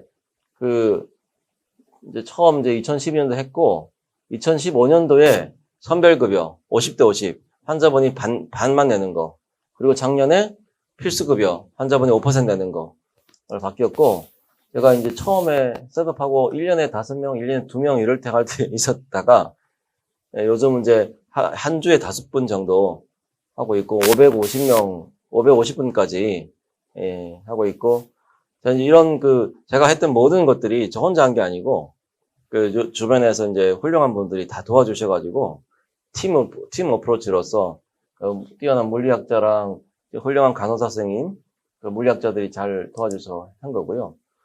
이걸 이제, 암 환자분들은 이제 5년 지나야 처음 완치를 하는 거예요. 무슨 대형 병원이든지 어딘지 교수가 발령받았어요. 교수가 됐어요. 근데 그 사람이 안 보는 의사예요. 근데 그 사람은 발령받은 지 5년 안 되면은 한 명도 완치 안 해본 사람이에요. 왜냐면 5년 지나야 완치가 되는 거니까. 전립선암도 이제 처음에는 별로 없어가지고 이거를 뭐 2명, 3명 해가지고 논문을 쓸 수가 없는 거예요. 이제 환자가 좀 늘어서 이제 드디어 이제, 제가 제목에다가 하이 퀄리티 임플란테이션 썼더니 너무 이제 텃세를 좀 당해가지고 너무 잘난 체 한다 그래서 자꾸 잘렸는데 그래서 그거 겸손하게 그냥 아웃컴이다 이렇게 해서 했더니 이제 논문이 나왔고요. 그리고 이제 처음에 환자가 오래됐지만 많이 10년 되신 분도 있지만 처음에 50분 다 괜찮으시고요. 처음에 했던 지금 500명 했지만 100명만 가지고 분석했는데 평균 팔로우 기간이 42개월밖에 안 되는데 어쨌든 전립선 전립선 자체의 재발은 한 명도 없었고 부작용도 별로 없었고 부작용도 1, 2, 3단계 1, 2, 3, 4가 있는데 2까지는 그냥 괜찮은 거거든요. 3 이상이 문제가 있는 부작용인데 심각한 부작용인데 그런 분은 없었다. 그래서 이제 그걸 이제 최근에 보고를 했습니다. 그리고 이제 브라키만 적용되는 건 아닌데 최근에 스페이스 OAR이라고 해서 비뇨의학과에서 많이 이제 여러 가지 카테타라든지 이걸 제공하고 있는 의료 제품 회사인데 보스턴 사이언티픽이라고 주가도 매우 높은 미국의 엄청 큰 의료기기 회사인데요. 거기서 이제 스페이스 OAR이라는 하이드로젤, 그러니까 여자분들 필러 할 때 성형 필러 할 때 하이드로젤을 하는 거거든요. 그런 거를 여기 6개월 지나야 서서히 녹으니까, 3, 4개월 지나야 녹으니까, 전립선하고 직장 사이에 요 하이드로젤 한 10cc를 쏘는 거예요. 그러면은 한 3, 4개월 동안 전립선하고 직장 사이를 벌려주는 거죠, 간격을. 요게 이제, 스페이스 OL에서 열심히 노력을 해가지고 드디어 기술 통과가 돼가지고, 이제 아마 제가 제일 먼저 하게 될 것 같은데, 요거를 이제 해서, 당분간 비급여일 거고, 한 300만 원 정도 비용이 들 거예요. 근데 이제, 이게 나중에 점차적으로 급여가 돼야 되겠죠. 그죠? 그렇게 되면 비용이 이제 15만 원 정도로 떨어지겠지만, 근데 요게 이제 요런 치료법을, 브라키테라피에서도 할 수 있고, 양성자, 중입자, 토모테라피에도 할 수 있습니다. 그래서 그렇게 할 수 있는데, 요런 거가 지금 이제 통과되고, 지금 무리병원에서 수가가 지금 잡혔고, 치료제로 등록이 안 됐습니다. 치료제로 등록이 되면, 할 수가 있는데, 일단 저는 어차피 이걸 마취를 하고 해야 되기 때문에, 어차피 브라키테라피 하면서 마취한 중이니까, 이제 이거를, 비급여 비용을 동의하시는 분에 한해서, 이제 일부 좀 시작을 해볼까 하고 있습니다. 그래서 이제 초기에서는 수술도 있고, 수술은 이제 잘 아시고, 아웃컴에 대해 설명드렸고, 또 더 자세한 얘기는, 궁금하신 비뇨기과 교수님을 만나서 상담하면 되고, 외부 방사선 치료는 토모테라피나 IMRT 이런 게 좋다. 그다음에 브라키테라피가 있다. 브라키테라피는 제가 해보니까 아주 굉장히 좋은 어떤 아웃컴을 보이고 있다. 라는 정도까지 정리를 하고요. 그 다음에 국소진행성 전립선암. 국소진행성 전립선암은 아까 3대 분류법에서 이 세 가지 인자가 2개, 3개 이상 안 좋으신 분들. 이게 국소진행성 전립선암인데 PSA가 너무 높거나 글리신 점수가 높아면 2개가 높아도 고등급이죠. 근데 이거를 다시 분류를 해가지고 organ confined, LAPC는 locally, 국소적으로 advanced, 진행성, prostate cancer, PC. 근데 장기 국한성 전립선암, 장기 비국한성 전립선암을 나올 수 있는데 이거는 뭔 차이냐면 T2냐 T3냐 이상이냐 이 차이예요. 그러니까 전립선 피막을 벗어났느냐 안 벗어났냐. 안 벗어났을 경우는 브라켓도 가능하고 수술도 가능하고 벗어났을 경우는 이 T3 이상 되잖아요. 그러면 현재 베스트 스탠다드는 IMRT입니다. IMRT. 수술도 아니고 브라켓도 아니고. 그래서 그런 중요한 게 있고요.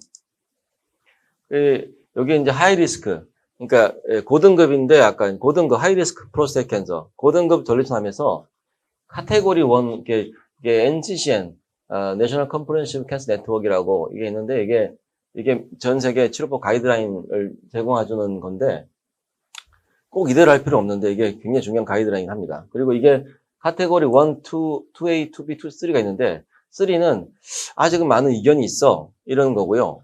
1, 2A, 2B까지는 여기 1, 2A, 2B가 있으면 이거는 치료에도 아무 문제가 없어요. 이거는 인정된 치료다 이런 뜻이거든요. 근데 카테고리 1은 엄청나게 에비던스가 많고 좋고 유니폼하다, 이견이 없다. 이게 1이고 그 에비던스 좀 부족하지만 그래도 전반적으로 좋은 치료라고 생각해. 이게 이제 2A고 그리고 어느 정도 컨센서스가 있어. 그렇지만 에비던스 낮아. 이게 2B거든요. 근데 3은 없다는 건데 여기 보통 아무것도 이게 1 돼 있는 거는 1이고요. 2B는 있는데 아무것도 없는 거 있잖아요. 이건 2A입니다. 2A가 가장 많은 거라서 2A는 그냥 생략한 거고 그래서 이제 고등급 전립선암에서 수술 있잖아요. 그죠? 수술은 2A 혹은 2B 쪽에 분류가 되고 EBRT, 외부 방사선 치료는 카테고리 1입니다. 그래서 아까 T3인 경우는 IMRT가 오히려 스탠다드. 근데 이제 브라키에 대해서 특별히 강조 안 하는데 브라키는 여기 이제 같이 하자 그러는데 저는 같이 하는 거 별로 부담스러워 한다고 말씀드렸죠. 그죠? 그리고 이건 T3 다 포함하는 컨셉인데 T2 이하인 경우는 호르몬 치료하고 브라키테라피 할 수가 있다라고 저는 생각하고 있습니다.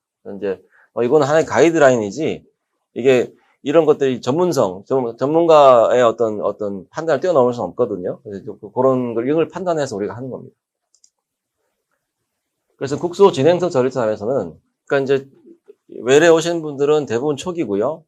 일부 환자분은 국소 진행성에서 저한테 오십니다. 그래서 이 경우에 T3냐 아니냐가 되게 중요한 거고요. 국소 진행성 전립선암에서는 여러 무작위 임상 연구에서 단독 치료보다는 일단 국소 고등급이 되면은 호르몬 치료가 들어가야 돼. 호르몬 치료가 들어가야 되고 호르몬 치료 기간은 최소 18개월에서 36개월, 3년. 그리고 그럼 호르몬 치료를 처음부터 같이 할 거냐? 아니면 호르몬 치료 먼저 하고 수술이나 방사선 치료 할 거냐? 아니면 수술이나 방사선 치료 하고 나서 호르몬 치료 할 거냐? 순서가 있거든요. 근데 그건 큰 상관없는데 호르몬 치료, 수술하고 방사선 치료하면 좀 준비를 해야 되니까 그냥 호르몬 치료 주사 한 방이면 되는 거니까 호르몬 치료 먼저 들어가고 수술이나 다 준비해서 하자. 이런 게 있고 그다음에 네오아주반트 먼저 하는 게 좀 도움이 좀 여러 가지로 편리하더라 이런 게 있습니다. 그리고 국소 진행성 전립선암에서는 이렇게 수술이 좋으냐, IMRT가 아까 에비던스 많다 그랬지만 아직까지는 비뇨기과 선생님들은 그냥 다 수술하셔요. 수술하시는 거고, 그래서 수술이 좋은지 그 에비던스가 있다는 거지 완전히 무작위 임상 연구로 완전히 비교한 건 없거든요. 그래서 완전히 정해진 건 없다. 근데 국소 진행성 전립선암에서 제가 T3에서 하지 말고 T2 이하에서 하는 게 좋다고 하는 것이 이게 그 가이드라인에 절제연 음성, 절제연 양성 음성 있잖아요. 그죠? 리섹션 마진. 절제연, 이렇게 전립선암이 있는데 암이 바깥으로 이제 좀 나와 있어요. 그러면 자르면은 절단면 양성이 나오게 돼 있거든요. 그게 절단면 양성이 이제 예상되는 경우는 그러고 나서 방사선 치료하면 되지. 그렇게는 하지 말라는 거죠. 그러니까 이제 국소 진행성인 경우에 전이가 안 됐는데 국소 진행성인 경우에 수술 플러스 방사선 치료 한 세트로 봐가지고 환자한테 제공하지는 않는 게 좋겠다. 이런 게 사실은 이제 그럼 방사선 치료까지 할 거면 방사선 치료만 하면 되지. 자르고 또 방사선 치료 할 필요 없다는 거죠. 근데 수술했는데 절제는 음성이 될 거라고 생각했는데 우연히 절제는 양성이 나왔고 아니 절제 음성이라고 생각해서 수술했는데 절제 음성이 나왔어요. 그런데 한 몇 개월 만에 금방 또 고등급이라 PSA가 올라가요. 그 경우는 방사선 치료 해야 되겠죠. 그죠? 그건 구제 치료로. 그런데 처음부터 내가 이제 이만큼 잘라내고 나머지 방사선 치료 해야 되겠어. 두 가지 치료법을 동시에 전제로 해서는 추천하지 않는다. 이게 좀 어려운 부분이거든요. 이런 부분을 이제 비뇨기정리 학회에서도 제가 얘기합니다. 그러니까 전문가들도 이런 컨셉을 유지해서 치료하시라고. 그러니까 수술하고 방사선 치료를 담보해서 하지 마시라고. 그런 거고요. 그 다음에 이제 결국은 환자분들이 이제 좀 현명하셔야 되고요. 환자분들이 근데 우리 전립선암은 이 좋은 카페랑 좋은 협회가 있어가지고 굉장히 정보가 바른 정보가 많고 공부를 많이 하실 수 있기 때문에 이런 충분히 판단을 많이 하는 것 같고요. 그 개별 환자분들에게 그 환자분의 나이 또 연세가 한 85세 이렇게 되는데 수술은 부담스럽겠죠. 예를 들어서 젊어도 부작용 생각하면은 다른 치료법 좋을 수도 있겠지만 여러 가지로 개인적으로 나이, 그다음에 동반 신체 질환, 그다음에 의료 비용, 환자의 또 개별적인 요구사항, 그리고 질병의 진행 정도, 비용 이런 거 여러 가지 고려해가지고 환자분한테 최선의 맞춤형 치료를 프로포즈라고 돼 있는데 제가 모색해라고 썼는데 약간 중간적인 단어를 썼는데 환자분께 프로포즈 돼야 된다, 제시돼야 된다 이렇게 돼 있습니다. 전립선암에서는 그 타겟볼륨, 표적 치료, 어딜 치료해야 되냐? 이게 전립선암은 조직검사를 우리가 12군데를 했잖아요? 한두 군데 나왔어요. 그러면 거기만 있느냐? 그게 아니고, 그 섬에서 나무 12개를 뽑아본 거예요. 그 하나가 이제 병충해가 있으면, 나머지도 병충해가 있다고 보는 거죠, 사실은. 그리고 실제, 한 군데가 바이옵시 나와서 조직검사 나와가지고 떼보면은 상당히 많은 환자가 다발성이 있어요. 그리고 임상적으로 T1, T2, T1, T2 다 아시겠죠? T1, T2 무슨 뜻인지? T1, T2 환자 700명을 이 수술 전에는 MRI상에서 T1, T2라고 생각했어요. T3 아니에요. 근데 T1, T2라고 생각했는데 700명의 환자를 수술한 그 스페시멘, 조직을 다 해보니까 26% 환자분이 이 캡슐을 현미 영상으로 들여다보니까 캡슐을 뚫었더라고요. 그죠? 굉장히 많은 환자가 이제 나가는 거죠. 이런 것도 있고. 그래서 근데 이제 그럼 얼마나 뚫었냐? 캡슐로부터 5mm 안에는 다 있더라는 거죠. 단지 2% 정도만 5mm 이상 벗어났지 5mm까지 이상 넘어간 분은 없더라 이런 거고요. 그래서 요게 이제 닥터 테라는 사람이 쓴 논문인데 이걸 기준으로 해가지고 우리가 이제 캡슐 전립선 마진으로부터 5mm 정도만 커버하면은 한 98%, 90%까지는 암을 다 잡을 수가 있구나 라는 컨셉이 생긴 거예요. 수술도 이제 그만큼 여유를 가지고 자르는 거고, 방사선치료도 이 5mm를 가지고 치료하는 건데, IMRT를 제가 치료한 환자, 제가 하는 환자는 이제 모든 환자가 렉탈 벌룬 직장 풍선에 들어가는 거죠. 그죠? 그래가지고, 이게 이제, 이 전립선 주변으로 5mm까지 커버를 하고 있고요. 브라키테라피도 보시면 이게 빨간 게 전립선이에요. 근데 주변으로 이제 파란색이, 하늘색이 5mm인데, 이거를 다 커버해서 하고 있죠. 그죠? 그래서 전립선으로부터 5mm까지는 여기 커버해서 그 안에 암이 있다고 생각하고 치료하기 때문에 커버할 수 있다. 그래서 그게 타겟볼륨이고, 저희는 그 연결형이기 때문에 전체 시드 한 80개가 들어가면, 90개 들어가면 한 3분의 1은 전립선 가생에 있어요. 그래가지고 좀 이렇게 바깥에 싸주는 거거든요. 그러니까 그랬더니 더 많이 들어가는 게 아니라 바깥에 싸주니까 가운데 요도 있는 부분은 시드가 안 들어가도 되고, 좀 결과적으로는 좀 시드를 적게 넣는 거예요. 그런 거죠.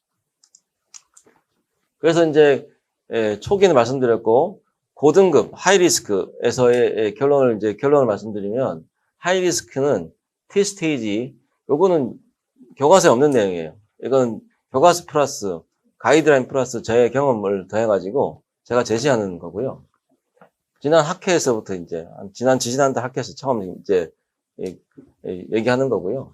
그 고등급 이게 호르몬 리프렉터리 프로스테이트 캔서라고 호르몬 저항성 이게 약자이기도 한데 그건 아니고, 여기서 말씀드린 건 하이리스크 고등급 프로스테이트 캔서에서 T스테이지 매우 중요하다고 그러죠. 그죠? T스테이지 세분에 따라서 어떠한 국소 치료를, 로컬 트리트먼트를 제시할 수 있느냐. 이건데, 이제, organ confined. 그러니까, 전립선 내 T2 이하이면은, 외부 방사선 치료, 수술, 브라키테라피 다 할 수 있겠다. 근데, 브라키테라피는, 그러니까 이제 고등급인 경우는, 일단 호르몬 치료를 하는데, 호르몬 치료를, 먼저 해야 돼요. 고등급에서는 호르몬 치료를 먼저 하는 게 좋다, 무조건. 그리고 하고 나서 6개월 지나서, 3년 6개월 지나서 하는 게 좋다. 왜냐면은, 브라키테라피로 시드를 한 8, 9씩 넣어놨는데, 호르몬 테라피 하면요, 전립선이 사이즈가 좀 줄어듭니다. 그러니까 반으로 줄어들는지 3분의 1 줄어드는데, 시드 사이사이 간격이 방사선 선량을 결정하는 데 매우 중요한데, 우리가 시드를 넣어놨는데, 이후에 호르몬 테라피를 해가지고, 시드 간격이 좁아지면은 방사선 선량이 높아집니다. 그래서 이제, 6개월 지나서 줄어든 다음에, 더 이상 안 줄어들 때 하면 된다, 이런 게 있기 때문에, 브라키테라피는 그냥 하면 되는 건 아니고, 아까 호르몬 테라피를 할 때 수술이든 방사선치료든 먼저 하는 게 좋은 면이 있다 그랬죠. 그죠? 그런 차원에서도 그렇고, 그냥 먼저 하고, 한 3, 내 6개월 지나서, T2 이하인 경우는 해볼 수 있겠다. 근데 이제 뭐, T3 이상인 경우는, 저는 이제 수술도 아니고, 브라키도 아니고, 외부 방사선 치료, 플러스 호르몬 치료가 가장 좋다고 생각하고요. 그 다음에 이제, 근데 뭐, T2 이하가 좋겠고, 만약에 익스텐션 되더라도 5mm 이내, 전립선 바깥으로 5mm 이내이거나 정낭을 침범해도 5mm 이내이면 이걸 호르몬 치료하게 되면요, 쏙 들어갑니다. 쏙 들어가게 되고, 잘 안 보이게 될 정도 없어집니다, 사실은. 5mm 나간 게 큰 의미가 없어지거든요. 그래서 이제 해볼 수 있지 않냐, 이렇게 이런 치료법에 대해서 제가 얘기를 드린 거고요. 그래서 이제 초기 끝났고, 이제 로컬리 어드밴스드 국소 진행성 끝났습니다. 근데 마지막이 아니구나. 전이성.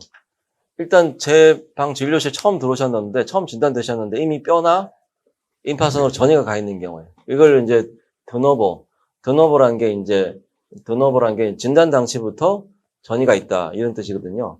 드노보 전인데 이걸 옛날에는 전이가 있으면 그냥 방사선 치료도 안 하고 수술도 안 하고 무조건 그냥 호르몬 치료만 했었어요. 그랬더니 이제 오랫동안 괜찮으신 분도 계시고, 근데 상당히 많은 환자분들이 한 2, 3년, 3, 4년 지나서 내성이 생겨가지고, 그때는 뭐 이렇게 여러 가지로 어려운 상황에서 봉착하게 되는 거죠. 그래서 이제, 그랬는데, 요즘 이제, 이 전이가 되더라도 두 가지로 또 분류를 했어요. 올리고 메타스타시스랑 와이드 스프레드 메타스타시스라고. 올리고 메타스타시스는, 올리고라는 건, 아시죠? 올리고, 소수. 몇 개 안 된다는 소수 전이. 이게 통상적으로 5군데는 괜찮고 6군데 안 좋으냐, 뭐 이럴 수 있겠지만은, 하여튼 5군데 정도의 전이가 있으면, 이내의 전이가 있으면 올리고메타스타시스라고 그러고요. 오셨는데 이미 뼈나 뭐 많이 가 있는 분이 아주 드물게 있어요.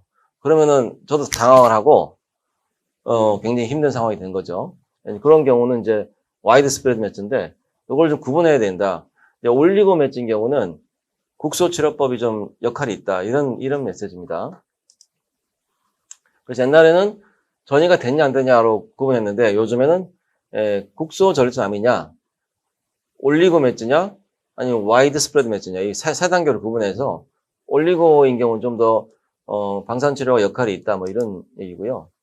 제가 이제 2016년도에 이제 그 진단 당시에 전이가 있는 환자분들에 대해서 그때는 막 호르몬 치료만 하고 있는데 뭐 전립선 방사선 치료를 좀 하면 부작용도 별로 없는데 원발병소 여기서 계속 암이 전이가 되는데 치료 안 할 이유가 없지 않나 이런 생각으로 치료를 했었습니다. 하고 그래서 이제 해가지고 근데 이제 그 전립선 원발병소 치료하신 분과 치료하지 않은 분의 생존율 차이가 요런 그래프는 우리 전문가들 보면은 이거는 뭐 그 엄청 그 유명한 논문에 실릴 정도로 큰 내용. 이게 이제 삼상 임상 연구했을 때는 엄청 대박의 차이입니다. 그래서 이제 난 후형적 연구지만 나에게 전문성을 바탕으로 치료했던 환자분들 대상으로 내가 분석해 본 거지만은 후형적 연구란 거는 그 바이어스가 있을 수 있습니다. 그래서 이제 전향적 연구보다는 에비던스 증거력이 떨어지지만 그래도 이렇게 데이터가 좋은 경우는 큰 병원에서 했을 경우는 받아주거든요. 그래서 이제 이거를 했는데 그래서 이제 해가지고 결국은 이게 2010년도 지금 2022년도인데 지금 NCCN 가이드라인에 전이가 있는 환자에서도 원발병소를 치료하라는 가이드라인이 생겼어요. 그래서 이게 옛날에 없었는데 그래서 지금은 전이가 있는 환자들에서 원발병소 치료하는 거에 대해서 가이드라인적으로도 부담이 없이 됐어요. 제가 많은 분들한테 부담을 좀 덜어드린 거죠. 방사선 종양 의사들한테.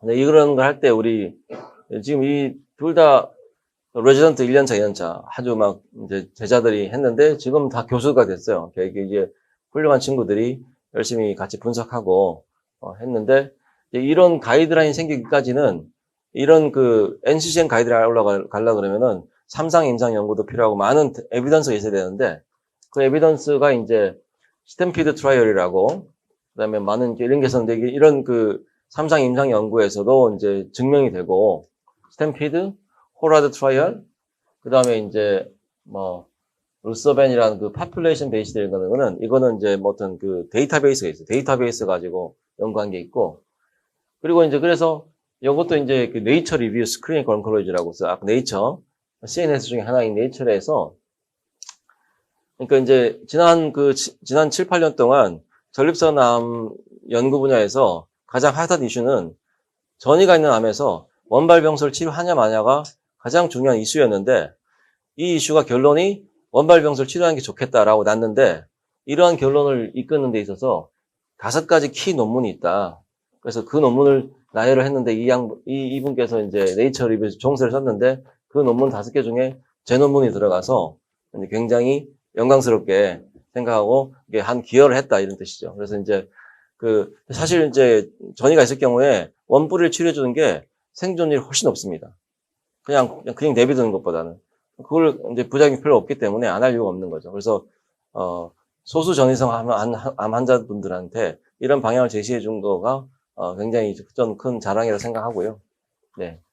그래서 이제, 요런 게 있기 때문에, 소수 전인 경우는 좀 하는 게 좋겠다. 그리고, 와이드 스프레드 전인 경우는, 일단 그때는 방사선 치료가 중요한 게 아니고, 약물 치료나 뭐 여러 가지 치료법이 중요한데, 어떤 특정 부위에 문제가 된다.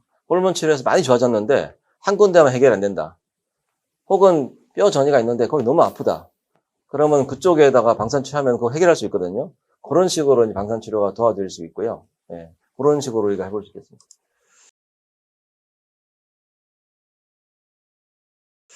네, 마지막입니다. 좀 강의가 너무 지루하지는 않은지 모르겠는데, 이게 이제 설명을 좀 쉽게 하려다 보니까 이제 이렇게 좀 되고 있습니다. 예. 그 재발성 전립선암은 이제 두 장밖에 안 남았는데, 재발성인데, 재발하게 되면 어떻게 되냐, 이런 질문을 많이 하시는데, 재발은 어디를 어떻게 재발하는가가 너무 다양해요. 그것도 책을 뭐, 한글 써도 모자랄 정도. 그래서 심플하게 재발하면 어떻게 해요? 이렇게 물어볼 수 없는 부분이거든요. 근데 재발도 첫 번째는 국소 재발. 전립선 수술한 데서 재발했느냐? 수술한 근처에 재발했느냐? 방사치료한 데서 재발했느냐? 전립선 안에 재발했느냐? 전립선 옆에 재발했느냐? 하여튼 전립선 근처에 재발한 거를 국소 재발이라고 그러고, 마찬가지로 이제 림프절이나 뼈나 이렇게 이런 재발, 또 그 재발도 올리고 재발이 있고 와이드 스프레드 재발이 있겠죠, 그죠? 그걸 다 이제 분리를 해가지고 그에 맞게끔 대처를 해야 되고, 그 재발 양상에 따른 이제 분리및 치료법인데, 그 수술이나 방사치료나 브라키 테라피를 하고 나서 바이오케미컬 페일리어라는 말이 있어요. 그러니까 이제 CT, MRI 다 찍어봐도 재발된 병변이 보이지 않아요. 그런데 PSA 계속 올라가요. PSA는 올라가는데 종양이 안 보인다. 그거를 바이오케미컬 페일리어 온리, 생화학적 재발 단독, 이렇게 표현합니다. 근데 이제 그거는 우리가 뭐 크게 이제 당장에 어떻게 라이프 스레트닝, 생명에 위험을 주는 상황 아니죠.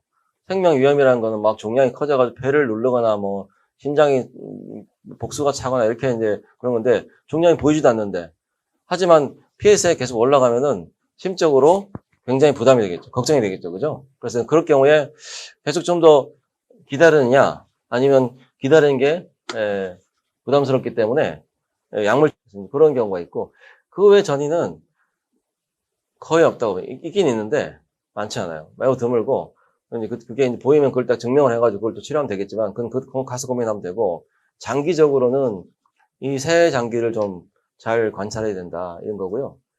소수 전이, 근데 전이가 됐어요. 이제 이것도 마찬가지로 새로 생겼는데, 재발됐는데 몇 개 안 돼요. 5개 이내예요. 그러면은 재발되고 전이 됐다고 해서 호르몬 치료만 하지 말고, 해당 부위에 대해서 이제 SBRT도 있고, 전립선 뼈에다가 SBRT로 하면 되거든요. 4-5번 이렇게. 뭐 SBRT 아니면 다른 치료법도 IMRT도 할 수 있고, 국소 방사선 치료를 좀 더, 그때 소수전인 경우는 그 뼈라든지 어떤 림프절이라든지, 예를 들어서 제가 한번 좀 국소적으로 진행된 전립선 암이었는 수술하시고 금방 재발해가지고 제가 전립선 부위에다가 방사선 치료했어요. 그래서 PS가 제로가 됐어요. 6개월 만에 딱 오셨는데 갑자기 PS가 팍 뛰어가지고 복부 임파선에 전이가 하나 있는 거예요. 거기에다가 이제 SBRT 해가지고 딱 했더니 이제 아주 깨끗하게 없어졌거든요. 그런 식으로 할 수 있습니다. 그래서 이제 그런 경우도 있고, 그때 없애는 건 그 근치적으로 없애는 거죠.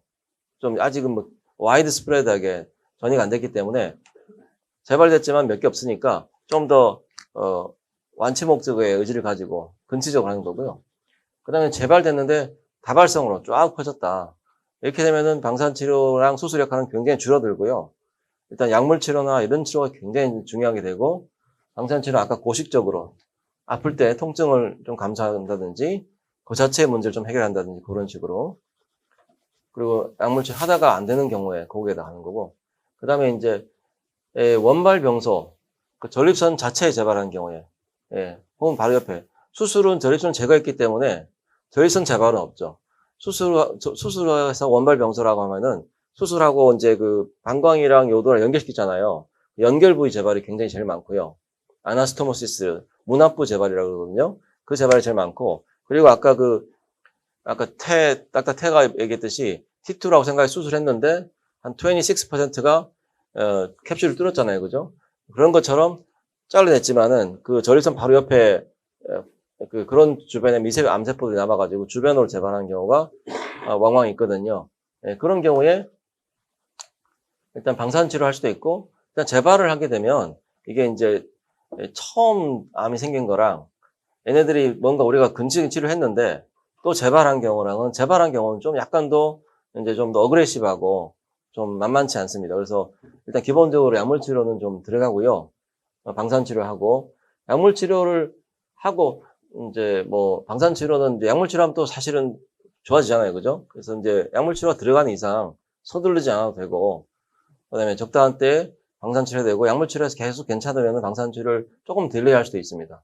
약물 치료하게 되면 좋은 거고, 방사선 치료 후에 원발병소. 이건 우린 이 외부 방사선 치료든 브라키테라피든 이 경우 전립선 제거하지 않은 거기 때문에 우린 전립선 내 재발도 있을 수가 있고 전립선 주변 재발도 있을 수가 있는 거죠. 그런 경우인데 이제 원발병소 및 재발, 방사선 치료 후에 재발한 경우는 외부 방사선 치료 후에 토모테라피나 뭐 IMRT 이런 경우에 재발한 경우는 그때 마찬가지로 재발한 경우에도 일반적으로 약물 치료하면은 꽤 오랫동안 뭐 굉장히 장기간 동안 뭐 괜찮으신 분이 많고요.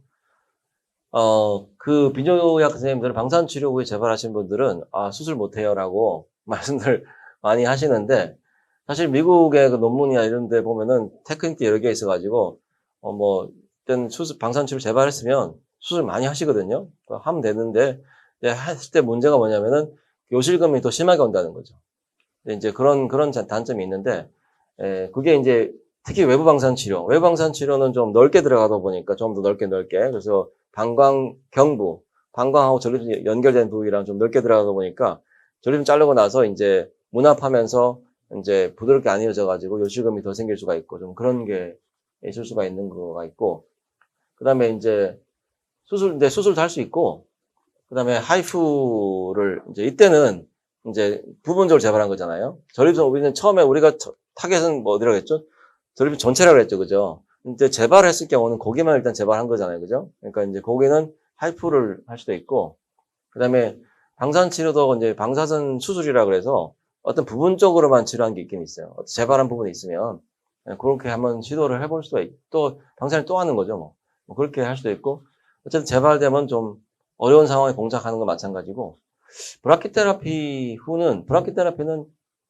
전립선 내 재발이 너무 성적이 이제 뛰어난데 괜찮은 병원은 2.7%, 3% 이내라고 하기 때문에 너무는 없어요. 재발 자체가 없다고 보면 되지만 만약에 재발하게 되면은 역시 마찬가지로 약물 치료를 할 수 있고 이 경우는 수술은 좀 더 용이한 걸로 알고 있어요. 그러니까 이제 이게 좀 넓게 들어가는 게 아니라 내부적으로 막 이렇게 하는 거기 때문에 수술은 좀 더 용이하게 할 수 있고 저희 환자는 수술할 일이 없었고요. 아직까지는 500명이.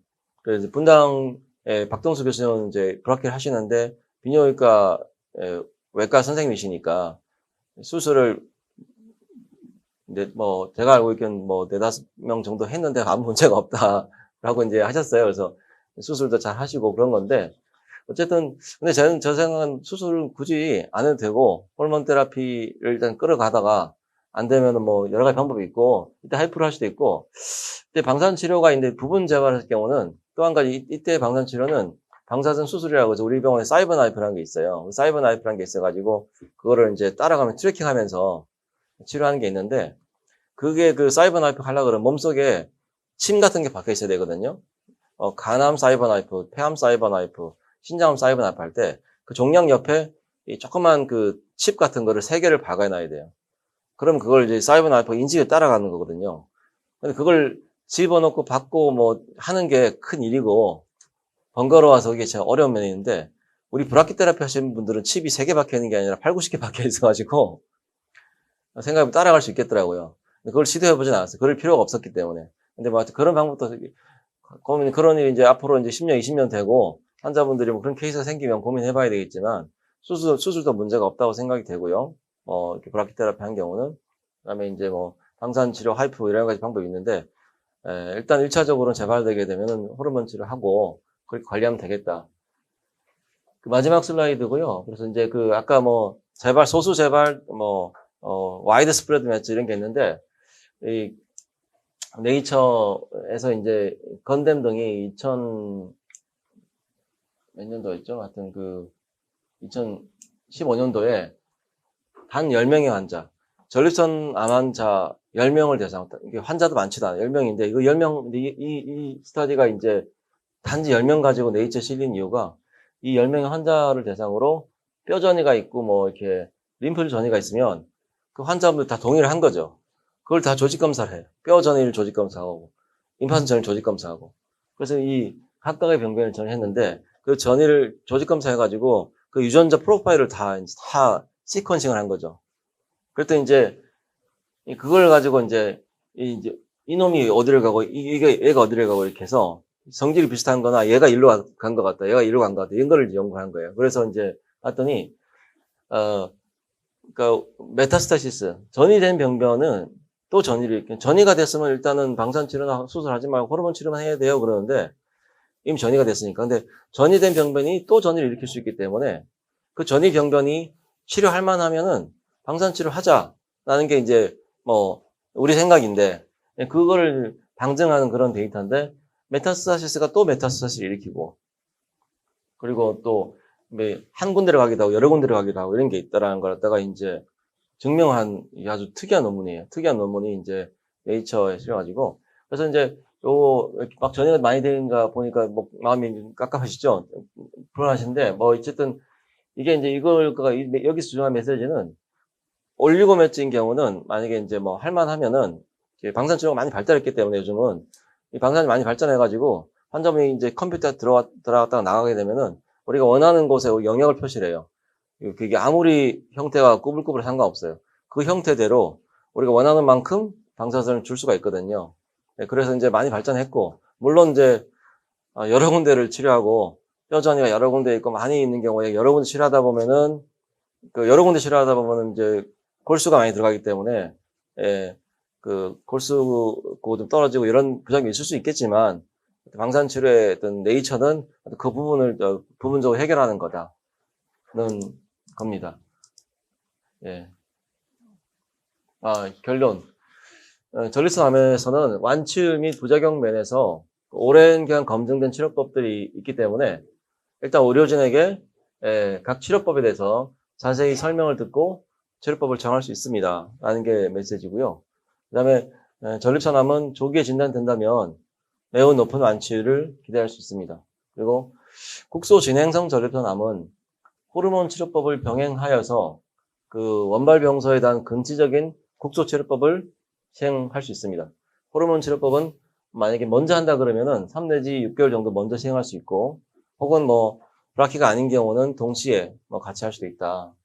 이런 경우고 전이성 전립선암 경우는 주된 치료는 호르몬 치료를 포함한 전신 약물 치료가 되겠고 하지만 전이가 있다 하더라도 5군데 정도 이내에 소수 전이성 병변을 가진 경우는 해당 부위에 방사선 치료를 추가하면 해당 부위의 병변 제어 및 전체 질병 진행을 늦출 수가 있다. 소수 전이성 전립선암의 경우는 원발 병소에 방사선 치료하는 거가 도움이 될 수 있겠다. 이게 이제 오늘 제가 각 초기부터 말기 재발암까지 각 단계별 제가 모든 걸 해결할 수 없는 거고 방사선 치료 측면에서 여러분들께 어떤 제공할 수 있는 방법들에 대해서 설명을 드렸습니다. 이상입니다. 네.